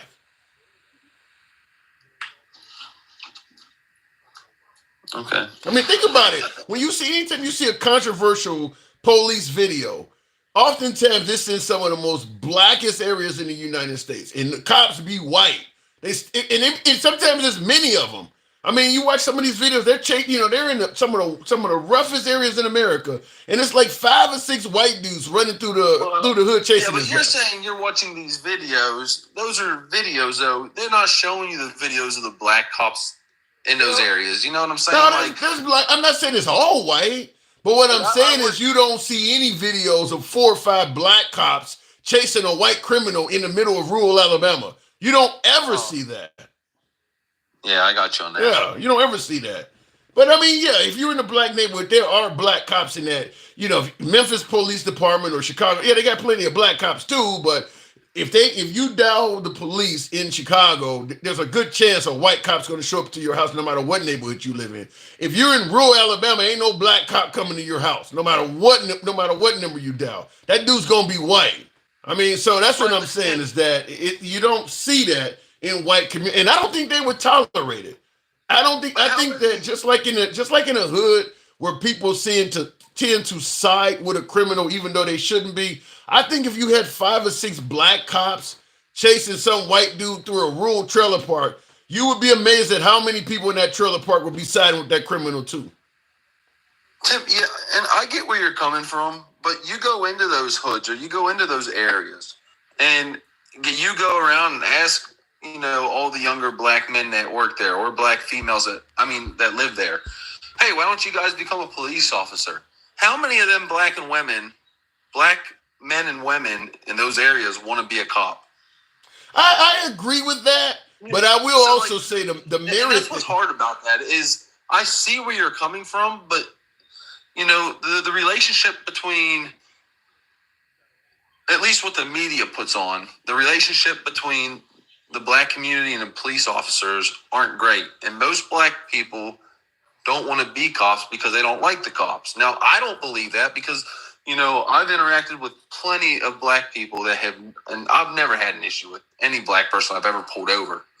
So, I believe that we have a good relationship with black people in our community, but, the news will lead you to believe something else.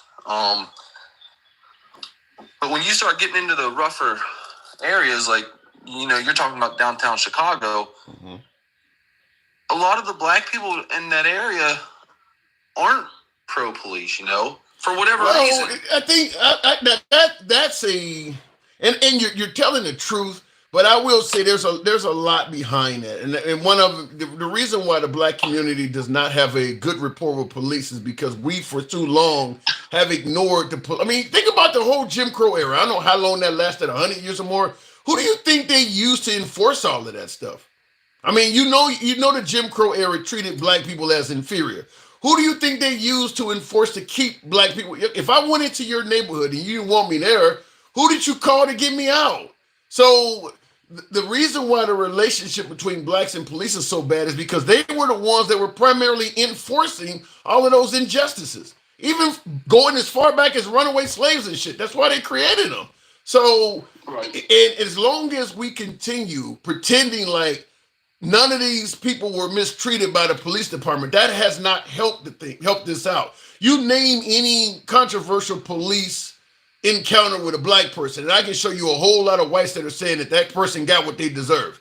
I mean, how many people think that George Floyd died of a fentanyl or died of an overdose or died of a heart attack? I mean, when Rodney King got his ass beat, people were saying he deserved that ass beating. So that doesn't help the relationship. Is that we don't. But Tim, when you say that, there's many black people that feel that it wasn't like. You'll hear a lot of black people defending police officer as well. I thought you were about to say there's many black people that think George Floyd died of something else other than Derek Chauvin's knee. No, but I'm saying there are many black people out there that think that drugs were a huge reason for that death as well. No, there's not. No, I think the police officer was in the wrong. I'm not saying that I think that cop was right. I think he was in the wrong. But what I'm saying is, do you think he killed him? I don't think that his actions alone killed George, but I think it played a huge key. I think it was a big contributor to it. Do you think if he had not put his knee on George Floyd's back, he was going to die anyway? No, I don't think that. So he killed him. So his knee killed him. Right. But I think if he was sober, I think he would probably still be here as well. I got to go with the forensic pathologists say. They said the guy, the life was asphyxiated out of the guy. But this is what I'm talking about. Let's say, for instance, George Floyd died of COVID or whatever. You got a knee on the guy's back for 9 minutes who started out a strong, struggling guy. And after you took your knee off his back, he's dead. And we come up with other reasons for other things that killed this dude. I mean, you don't normally see COVID deaths that are strong and struggling right seconds before they die. You don't normally see a lot of overdoses go out the way he did. I mean, the way he passed away looks like it's from what the dude did to him. And then you got the paramedics asking him, could you take his knee off? Could you take your knee off his neck so we could check him out? He still wasn't going to do it. And people are looking at this guy and saying, well, he shouldn't even be in jail at this point. That is why the relationship between blacks and police is messed up, is because there's too many people looking at Derek Chauvin and saying he should be a free man back on the force. I don't think he should be. Okay. Well, I don't think, because when George quit moving and he still didn't get up and he didn't want to render aid to him, I mean, you know what I'm saying? The least you could have done was at least try to render aid. When you saw he wasn't moving no more, why are you still on him? I'm just going to say, if you got a man that's already hogtied, there is no legitimate reason to be on him for 9 minutes. I mean, you got 3 or 4 other backup officers there. He ain't that fucking strong. You got him already hogtied. Why are you sitting on him for 8-9 minutes straight? Even if he died of COVID, fentanyl, or anything else, you still committed a crime. There's no legitimate reason for you to sit on this dude for that long. He's already handcuffed. He ain't that strong. I mean, when you got a dude handcuffed, 4 of y'all still can't do nothing with him, and he's hogtied. I'm not disagreeing with you. I 100% agree with you. All I said is I think that the fentanyl did play a part in it. Okay. That's all I'm saying. I agree with you. The cop was completely in the wrong. I'm not trying to justify, nor would I ever try to justify that cop's actions. I don't think he was in the right in any way, shape, or form. So you do believe he should be in prison? I do believe he should have been locked up. Yes, all right. 100%. Okay. What about the immigration? Because I think that's one thing that we don't talk about enough. So since Trump's 7-day average right now was 148 encounters at the border. Under Biden, his final 19 days in office was 2,087. His encounters. So what's your question? You've gone from 2,000 to 148 per day at the border.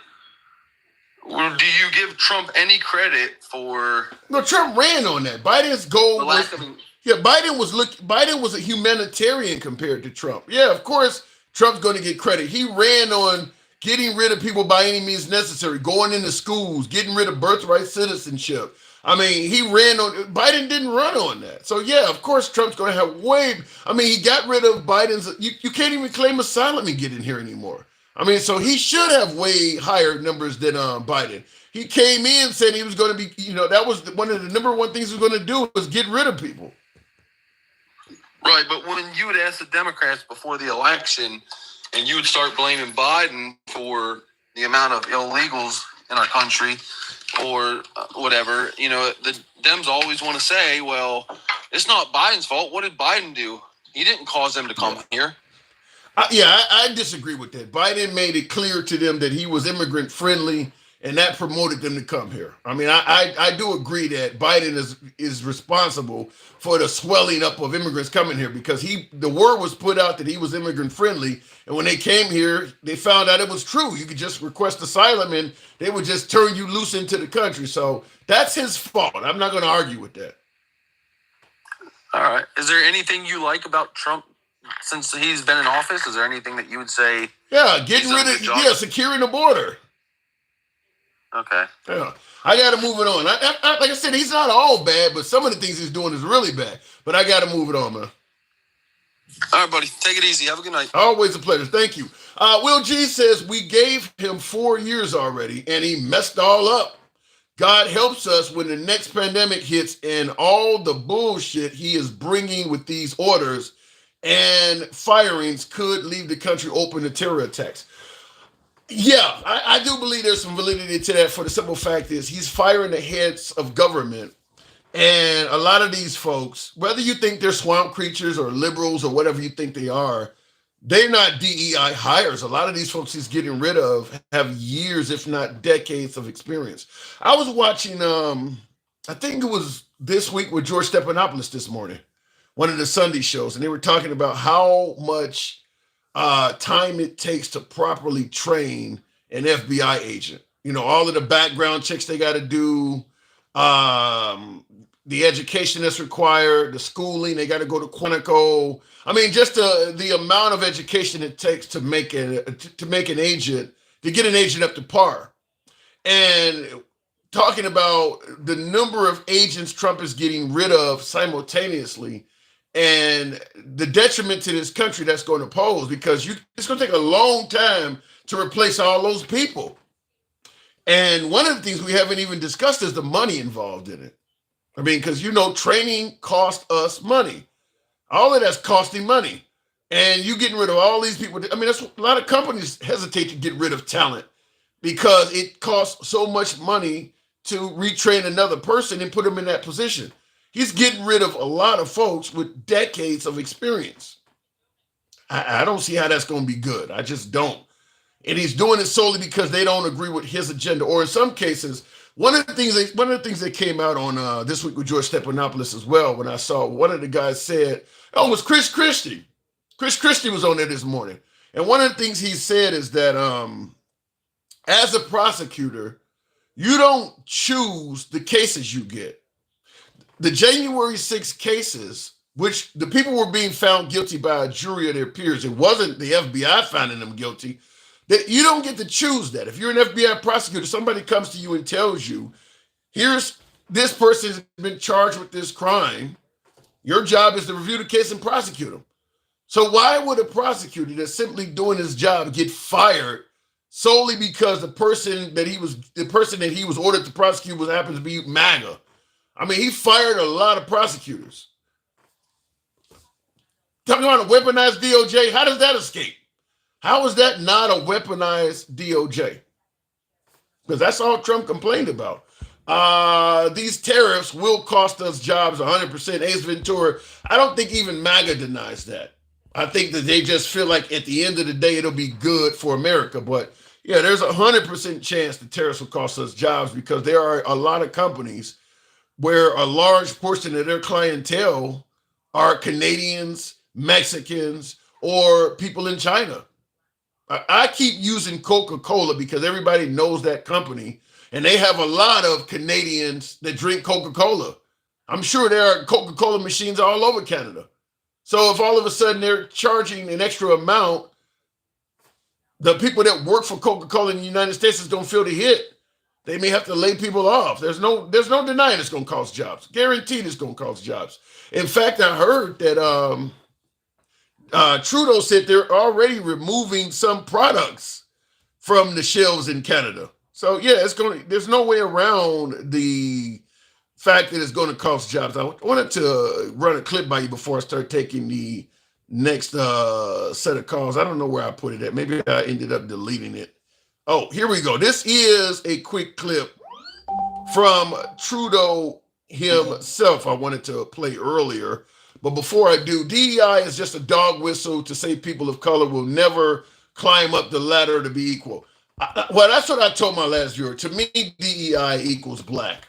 Not even people of color to some degree. Like I said, it's kind of like AEIOU and sometimes Y. To me, a Hispanic, a woman, or an LGBT member is kind of like the Y. Yeah, sometimes we use Y as a vowel, but usually it's AEIOU. And to me, that's how DEI is. Usually it's black, but sometimes it's one of them others. They don't teach DEI in my school. Was Adolf bad? Yes, he was really bad. Again, bring us your tired, your weary. What do you say? Bring us your tired, poor, and hungry.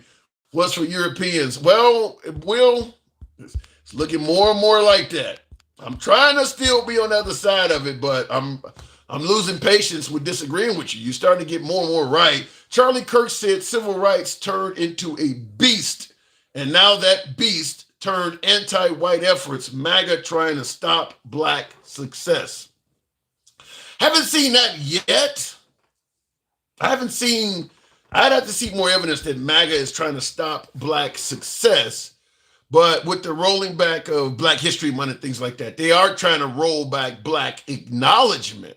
I will agree with that.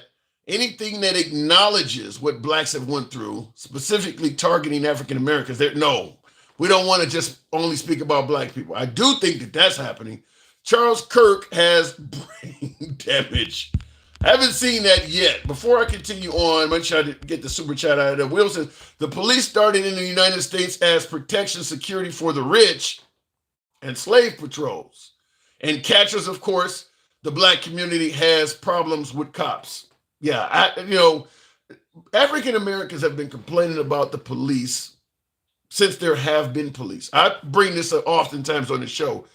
Any show you see on television that has a predominant black cast, I'm talking about going all the way back to Sanford and Son, shows that go back into the 70s. So that's when you started seeing some black shows on television back in the 70s and on. Any black show that has a predominant black cast has had at least one episode dedicated to police brutality, where one of the cast members was mistreated by police.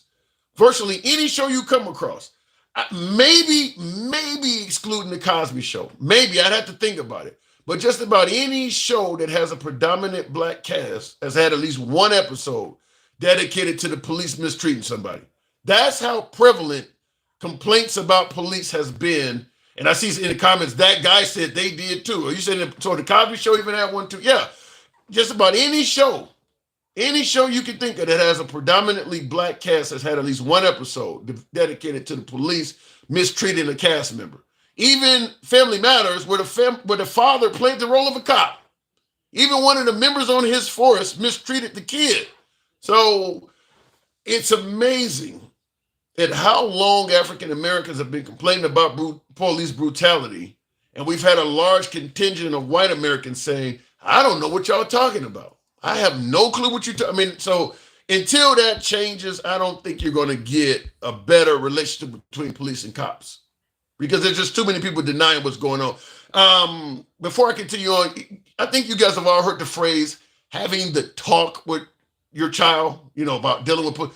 Most black cops will tell you they've even had to talk with their kids. That should tell you all you need to know. Most black cops that are on the force, that are within the ranks, will tell you they've had to have the talk with their children. So I don't understand why it keeps getting denied, or, there's the belief that, well, as long as they just comply, nothing will happen to them. It's more than that. Continuing on, just want to make sure I didn't miss anything. Canadians booed the national anthem at the hockey game. I want to know how far that's going to go. Because obviously the Toronto Raptors is another American team that plays in Canada. Toronto Blue Jays, is it going to be where they don't, before you know it, the sports stuff start breaking apart? The country start hating each other? We got to see where it's going to go. Anyway, before I continue on, this is the clip I wanted to discuss. % tariffs against $155 billion worth of American goods. This is the, I didn't preface this right. This is the Prime Minister of Canada, Justin Trudeau. I am announcing Canada will be responding to the U.S. trade action with 25% tariffs against $155 billion worth of American goods. This will include immediate tariffs on $30 billion worth of goods as of Tuesday, followed by further tariffs on $125 billion worth of American products in 21 days' time to allow Canadian companies and supply chains to seek to find alternatives. Our response will also be far-reaching and include everyday items such as American beer, wine, and bourbon, fruits and fruit juices, including orange juice, along with vegetables, perfume, clothing, and shoes. It'll include major consumer products like household appliances, furniture, and sports equipment, and materials like lumber and plastics, along with much, much more. And as part of our response, we are considering, with the provinces and territories, several non-tariff measures, including some relating to critical minerals, energy, procurement, and other partnerships. We will stand strong for Canada. We will stand strong to ensure our countries continue to be the best neighbors in the world. I don't want to be humorous here, but, they always say, they all look alike.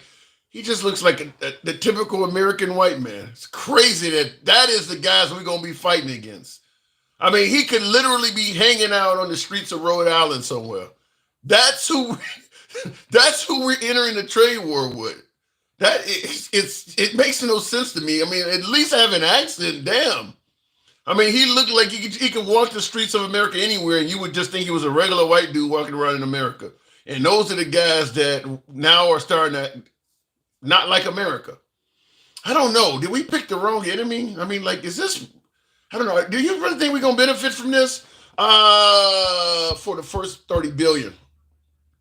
Well, and that's just Canada. What is Mexico going to do? What is China going to do? What is MAGA Reacts going to say? Good evening, MAGA Reacts. Hey, what's going on? Not much at all. Good to have you on this late. You favoring this stuff? You like these tariffs? I don't like or hate them. I'm just waiting to see what the results are. I mean, it's only been 14 days. Holy shit. I at least gave Biden until Afghanistan. Biden hadn't done all this shit in 14 days, though. I know, but I still gave him until Afghanistan to 8 months. I don't know if you guys would be. I'm not asking you to give Trump 8 months, but 14 days.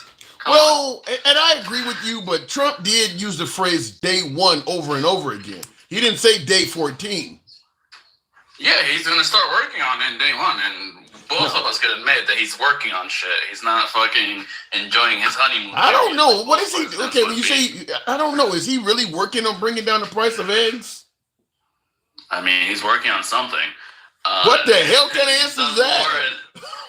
I mean, he's working. I don't know if he's doing as good or bad. We'll see the results hopefully within a couple of months, because I don't know if you guys could even wait 8 months. Or I think you should at least give him half the time, which is 4 months. Because I strongly believe most MAGA gave Biden a chance until Afghanistan. That's not true. Come on, MAGA Reacts. They thought Biden was a fraudulent president. They didn't give him a chance at all.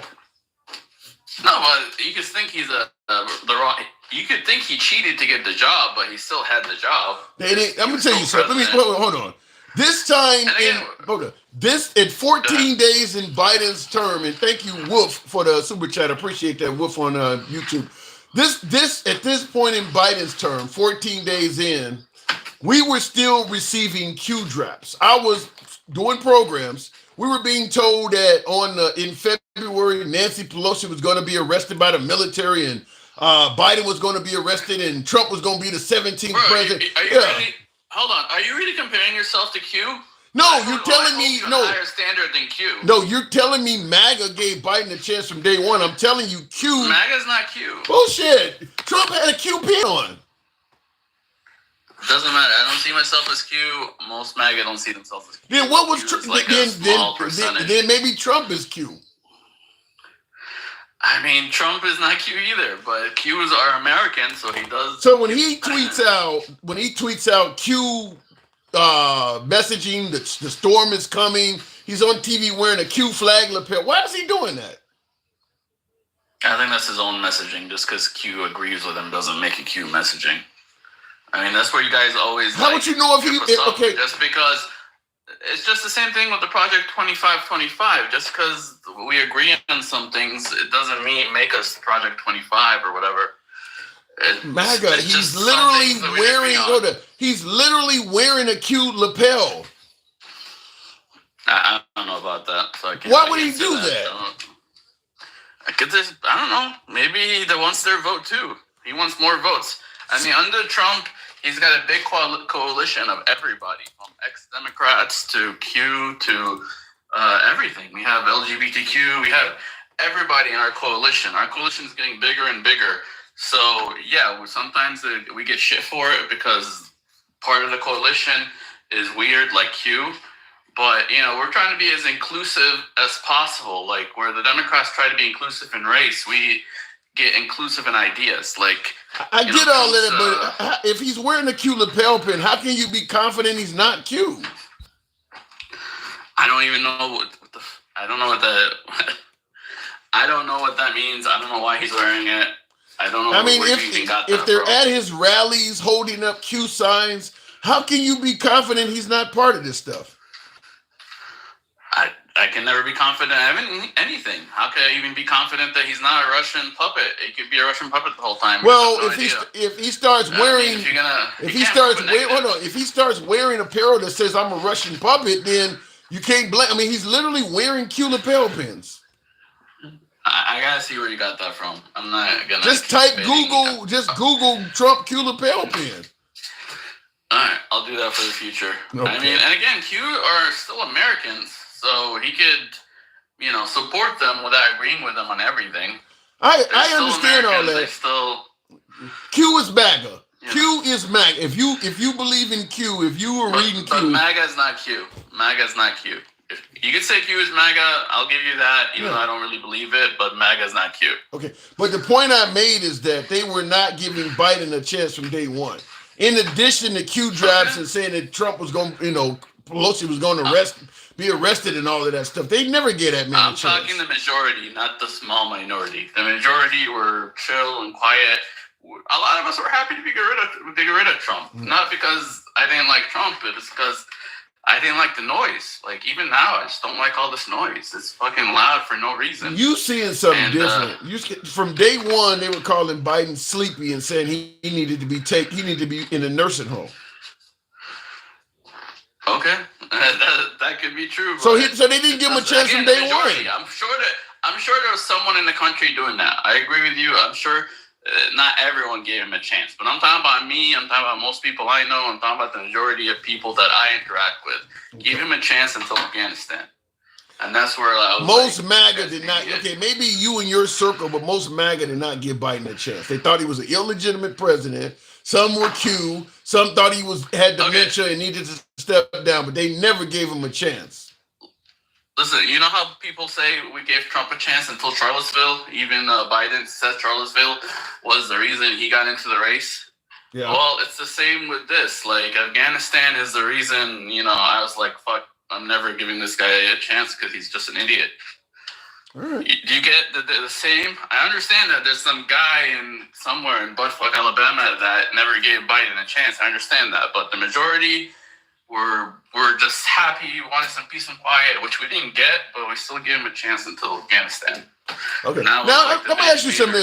I'm asking you something that's slightly off topic. I haven't heard this, but I see Will G has said Beyonce won a Grammy for a country album, and MAGA is mad about that. Have you heard anything like that? I've never heard or cared about that. I didn't know she had one. Okay, well, I didn't see that.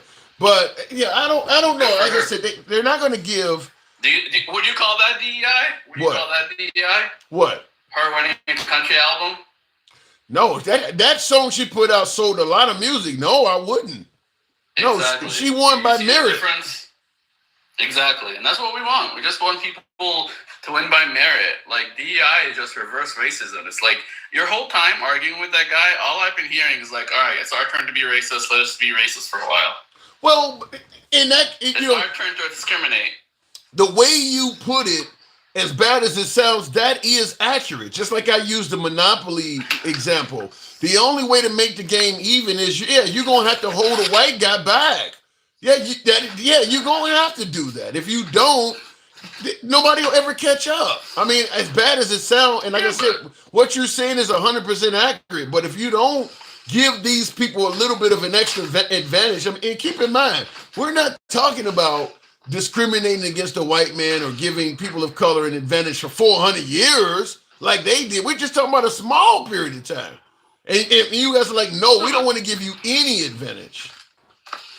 Listen, we spent, I want to say we as everybody, we spent the last 50 to, I want to say even 80 years programming people not to discriminate. And now you're telling them, no, we need to discriminate on white people for a while. I mean, everything I've seen in the media for the last 50 years, except for the last 4 or 5, stop discriminating, never discriminate, don't look at people's color, look at their, merit. And now you're telling us, no, look at people's color for a little bit because we need to cheat for a little bit. Well, I thought we're done with that. Let's be real. First of all, most businesses in America are small businesses, and small business ain't dealing with this shit to begin with. So when people talk about DEI and discrimination, it's large corporations and maybe in government positions, but the overwhelming majority, if you got your own hardware store, ain't nobody forcing you to hire black people. You can make your store could remain all white. You could deliberately turn down black candidates and get away with that shit indefinitely. Most small businesses are not honoring DEI, affirmative action, or any of this shit. They never did that, which is why there's still far more white people that are going to do with this stuff. But I do believe that you got to do something to offset what happened in the past other than just say we're not doing it anymore.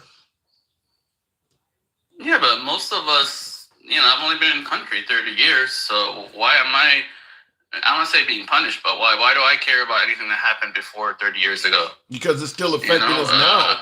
Because it's still affecting us.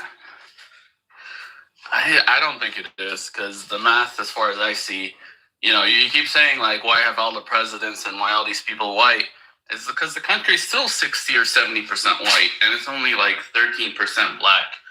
If you had a 13% chance of getting a job and the other guy had 70%, it's a bad comparison, but you get what I'm saying, right? No, because what you're basically doing is admitting discrimination. You're saying if the country is hold on, listen to what you're saying. You said if you only had a 13% chance of getting a job, what you basically are saying is because there are more whites, the chances are they're gonna hire another white person. You're admitting discrimination.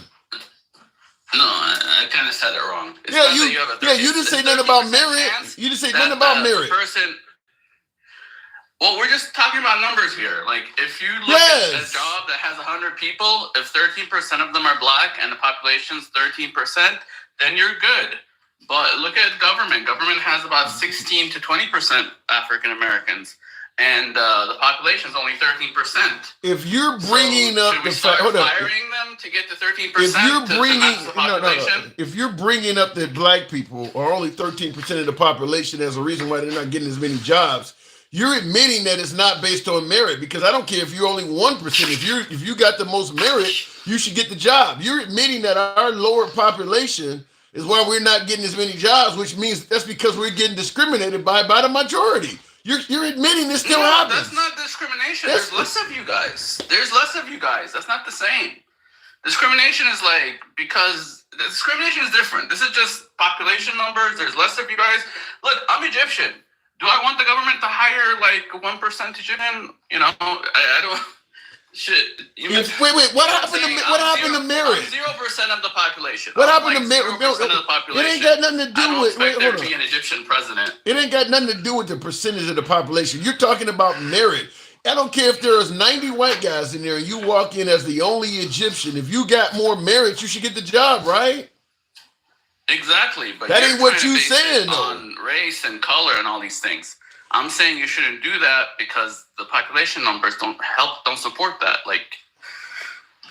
If you go by the population, you're like, why hasn't there been more black presidents? I mean, I'm Egyptian. I'm 0%.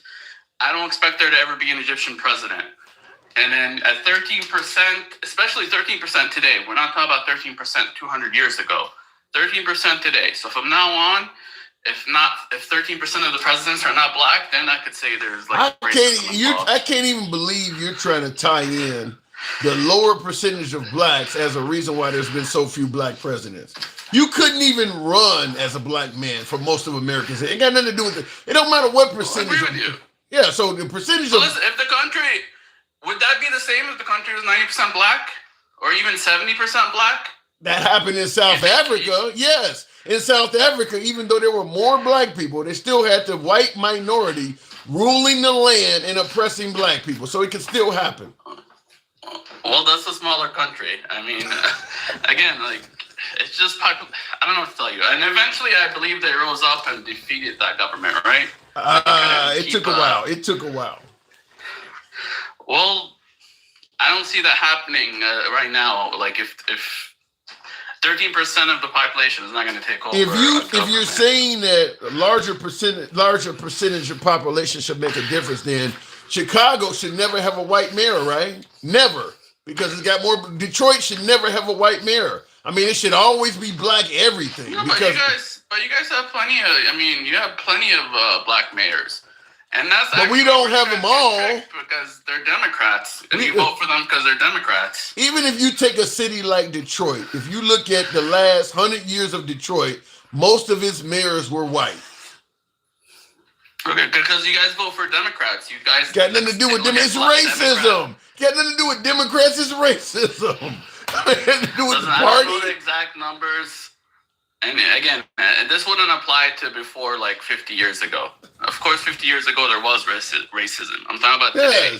From now on in the future, if your population doesn't reflect your representation, then there's racism. But in the past, of course, there was racism in the past. I'm not arguing that there's no racism in the past. I'm just saying from now on, it should be based on population. Same with South Africa. That was also the past. They used military. Yeah, but South Africa did a little bit more things to make it fair. They took a lot of their property back from white people. They didn't just say we're gonna start from fresh right now with whites having all the advantages. In America, we just decided all of the advantages that went to white people, we're gonna let them keep all of that, and we're gonna do things fair from now on. They didn't do that. And they were able to do that because they were the majority of the population. Yeah, exactly. America's not the same. Right. You guys are only 13%. And that's why, I'm trying to like be fair here. Yeah, and that's why in the black community, we don't have the same wealth and things like that. Here's a good example. Not only because you talk about hiring people based on merit. Well, where do you get the merit? Where do you get the merit from? You get that from going to school and things like that. Well, we know even the schools treat black students different than whites, where certain schools you can't even get into.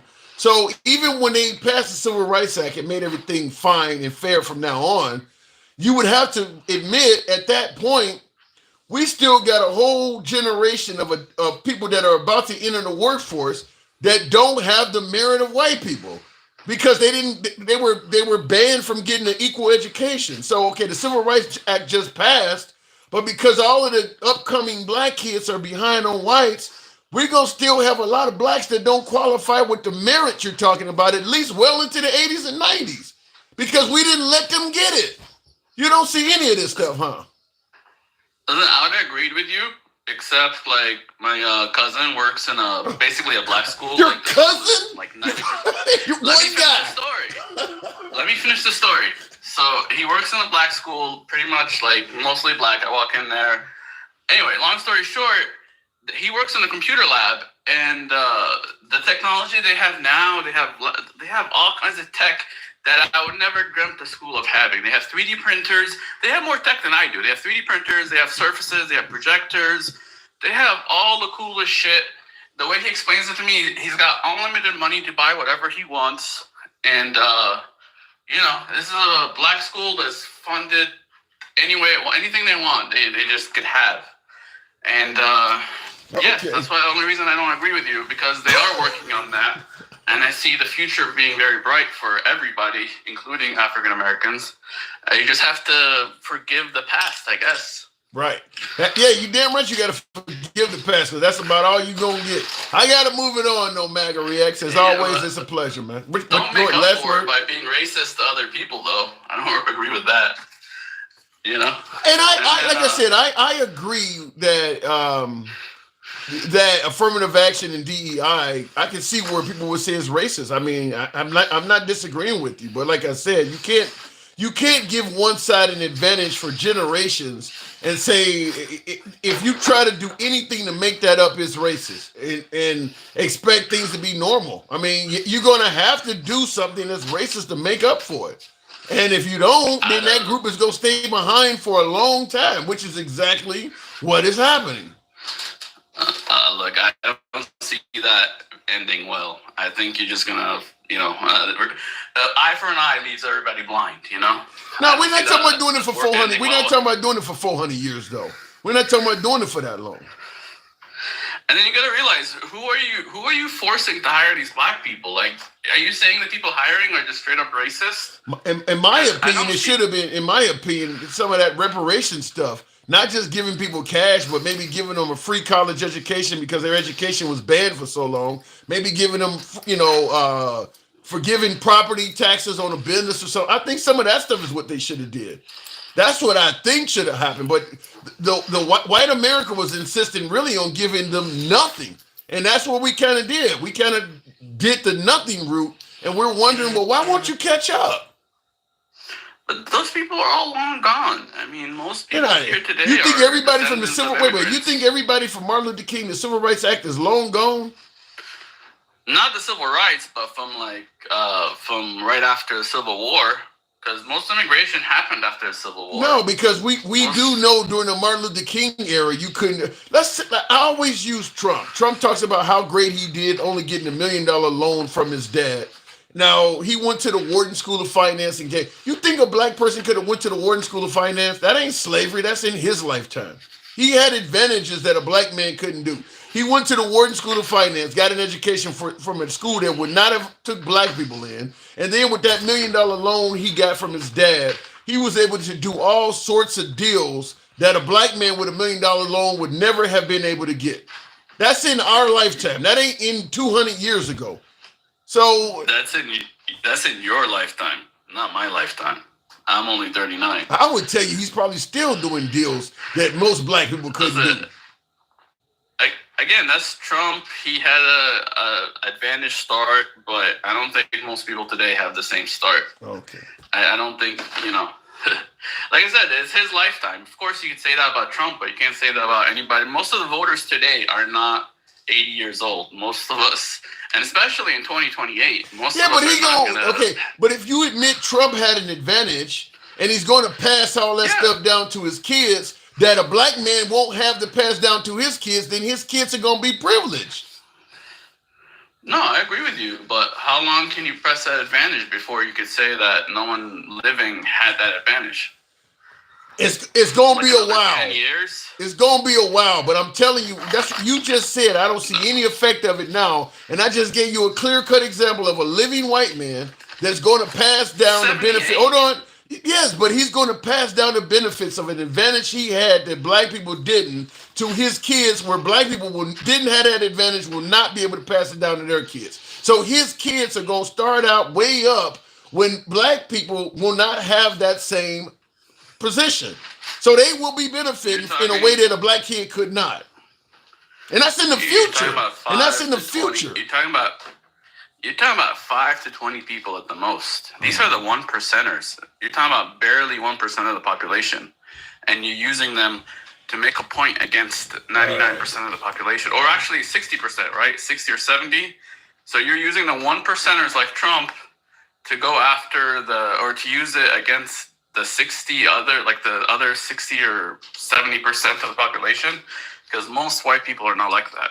Okay. And again, I'm neither side. I'm trying to be neutral here, and I'm pretty much neutral because I'm not white. I'm not anything, All right. I gotta move it on, man. Appreciate it. Take care. All right, anytime. Do you get that, Mr. Black? What is it? Says no further away from financial equality now than it was in the 80s when it was growing up. Yeah, the wealthy and the what do you call it? The have and have nots are growing further apart. But like I said, in some cases, some folks are just not going to accept that this stuff still has a trickle down effect. Like I keep bringing up because I'm still reading Bill O'Reilly's "Killing the President" or "Confronting the President." It's one of his books, and in his book, he covers every single president. He covers everything from the gold rush and how we were expanding westward. And he even talks in that book about how some of the land that they took from the Native Americans or gave to whites that were going westward is still in some of those families. So inheritance are being passed down that only whites could have and black. Like I said, if you believe there is no effect of what happened in the past, you do one way for 400 years, and you stop doing it, and there is zero effect 50, 60 years down the line, I don't know what else to say. But there's plenty of tentacles from what we used to do that still exist in today's society. I mean, just the way we treat the Second Amendment is a product of how this country started. They don't do it like that in England. That's because of how we started our country. I mean, why would you think that nothing from the past of African Americans is relevant today? What we eat, what the Irish, how they honor their days, how a lot of different cultures, what they eat, all of that shit get passed down from generation to generation. But for some reason, when it comes to African Americans, none of their history affects them today. Wow. Anyhow, folks, how could that person think that everything starts equally now? If you don't want to accept anything else, you go with that. To me, the monopoly example, I know a lot of my MAGA viewers may not agree with it, but to me, the monopoly example is the best I can give, where you allow one guy to go around the board 20 times and he's buying up all the properties and homes. And then on the 20th go round, you tell all the other people, you can join in the game now and it's fair. And if we do anything to make it so that you catch up, it's being racist to the guy who got 20 go arounds first. Now, when that guy who got the 20 go arounds first, when he passes away, he's going to give all his properties to his kids. The other people that did not go around, they don't have anything to give. So the next generation is going to say, well, I don't have any privilege at all. Even though my dad died, or my granddad died, or my granddad died and left me Park Place, Boardwalk, all the railroads and everything. Like I said, if people don't see it, you don't see it. But it should be as clear as day. You shouldn't have to be a minority or a woman to see that shit. You just shouldn't have to be. I mean, let's take it from a female standpoint. If women can't vote for most of America's history and only men can vote, guess what gender America's going to be more favorable to? I mean, I'm just going to be honest with you. If black people were the only culture in America that were able to run the country for the first couple hundred years, you would be able to tell in how America was ran. I mean, it would be tailored to black people.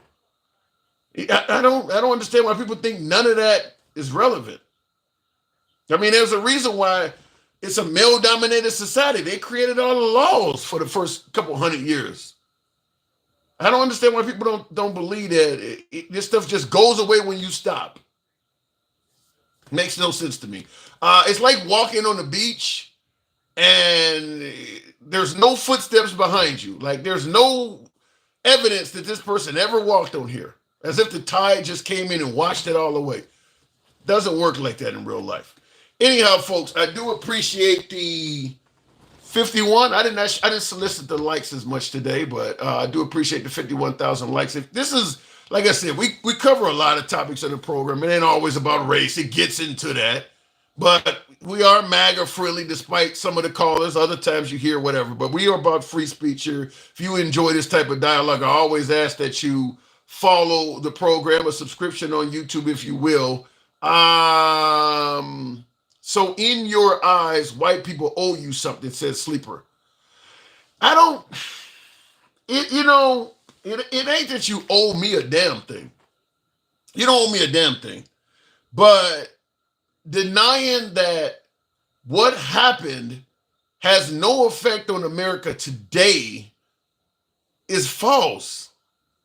It's false. I'm not saying you gotta say you owe people anything, but I mean, you do something. You're holding people back for hundreds of years. You stop holding them back, and the response, well, I don't owe you shit now. I don't owe you a damn thing. My kids don't owe you a damn thing. Okay, fine. If you don't want to owe them anything, you don't want to owe. But the idea that what you did didn't set you ahead of them makes no sense. Nobody can force you to owe. Nobody can force you to give anybody shit. You're the majority. You have all the power. Nobody can force you to do a damn thing. But that don't mean people are going to ignore you lying about the fact that this had an effect on this group of people or this gender. I mean, yeah, it does have an effect. Like I said, most of the things we do in this country is based on history. And all of a sudden, when it comes to African Americans, well, none of your history is relevant to how you are today. I mean, I don't care if it's recipes, customs, even your damn last name. Everything we do in this country is based on history, based on something that happened in the past. But for some reason, with the African American community, the past ain't got no relevance on you at all. That's just not true. It's just not true. Looking in the comments real quick, that's why I date white. Who said that? Dwight Dorsey says that's why I date white women. At least they keep it real. Wow, you know? I'm gonna leave that alone. It's getting late. Anyhow, I appreciate oh my God, that is funny. That is really funny. But no, like I said, in regards to you only give examples of the super rich. Well, no, Texas. Okay, here's the thing. Okay, you're saying you only give examples of the super rich. Fact is, people do look out for people that look like them. So if the super rich had all the advantages, they're going to create schools, libraries, and things that benefit people that look like them. You ever heard somebody say, I only give my money to this group of people because they don't go against my politics. They don't give money to things I don't want it to go to. That used to be black people. So no, it don't just affect the super rich. You may have a clinic or a hospital in your community that the super rich created, but the people in your community can use it. So the super rich did something for your community that may not exist in another community where there was no super rich people in it. They may only have 1 or 2 places they can go to where you may have 5 or 6 because the super rich are looking out for your neighborhood. It ain't just the super rich. The super rich do stuff for other people that look like them. So, like I said, it's one of those things where if you don't want to see it, you won't. It's just like when we talk about police misconduct. Let's take somebody like Lincoln Riley. Now, she was wrongfully executed, and I'm going to use the word executed, by a piece of shit, by an illegal immigrant. We can see the danger in illegal immigrants. Lincoln Riley is a primary example. We can't come up with 10 different cases of Lincoln Riley, but there's a couple of them out there. So we can see how illegal immigration is wrong because of Lincoln Riley. We can see this when you see African Americans going into a store and robbing and shit, mob robberies. They're going into a CVS, they're taking as much shit as they can get. We can see issues in the African American community. Oftentimes when you see those videos on YouTube, you'll see people in the comments saying it's in their culture. It's always the same usual suspect, stuff like that. You can see it because a few people are doing this stuff. You can see the depth. But for some reason, no matter how many police misconduct videos you see, nobody says that about cops. Nobody says it's in their culture to be racist. It's in their culture to be abusive.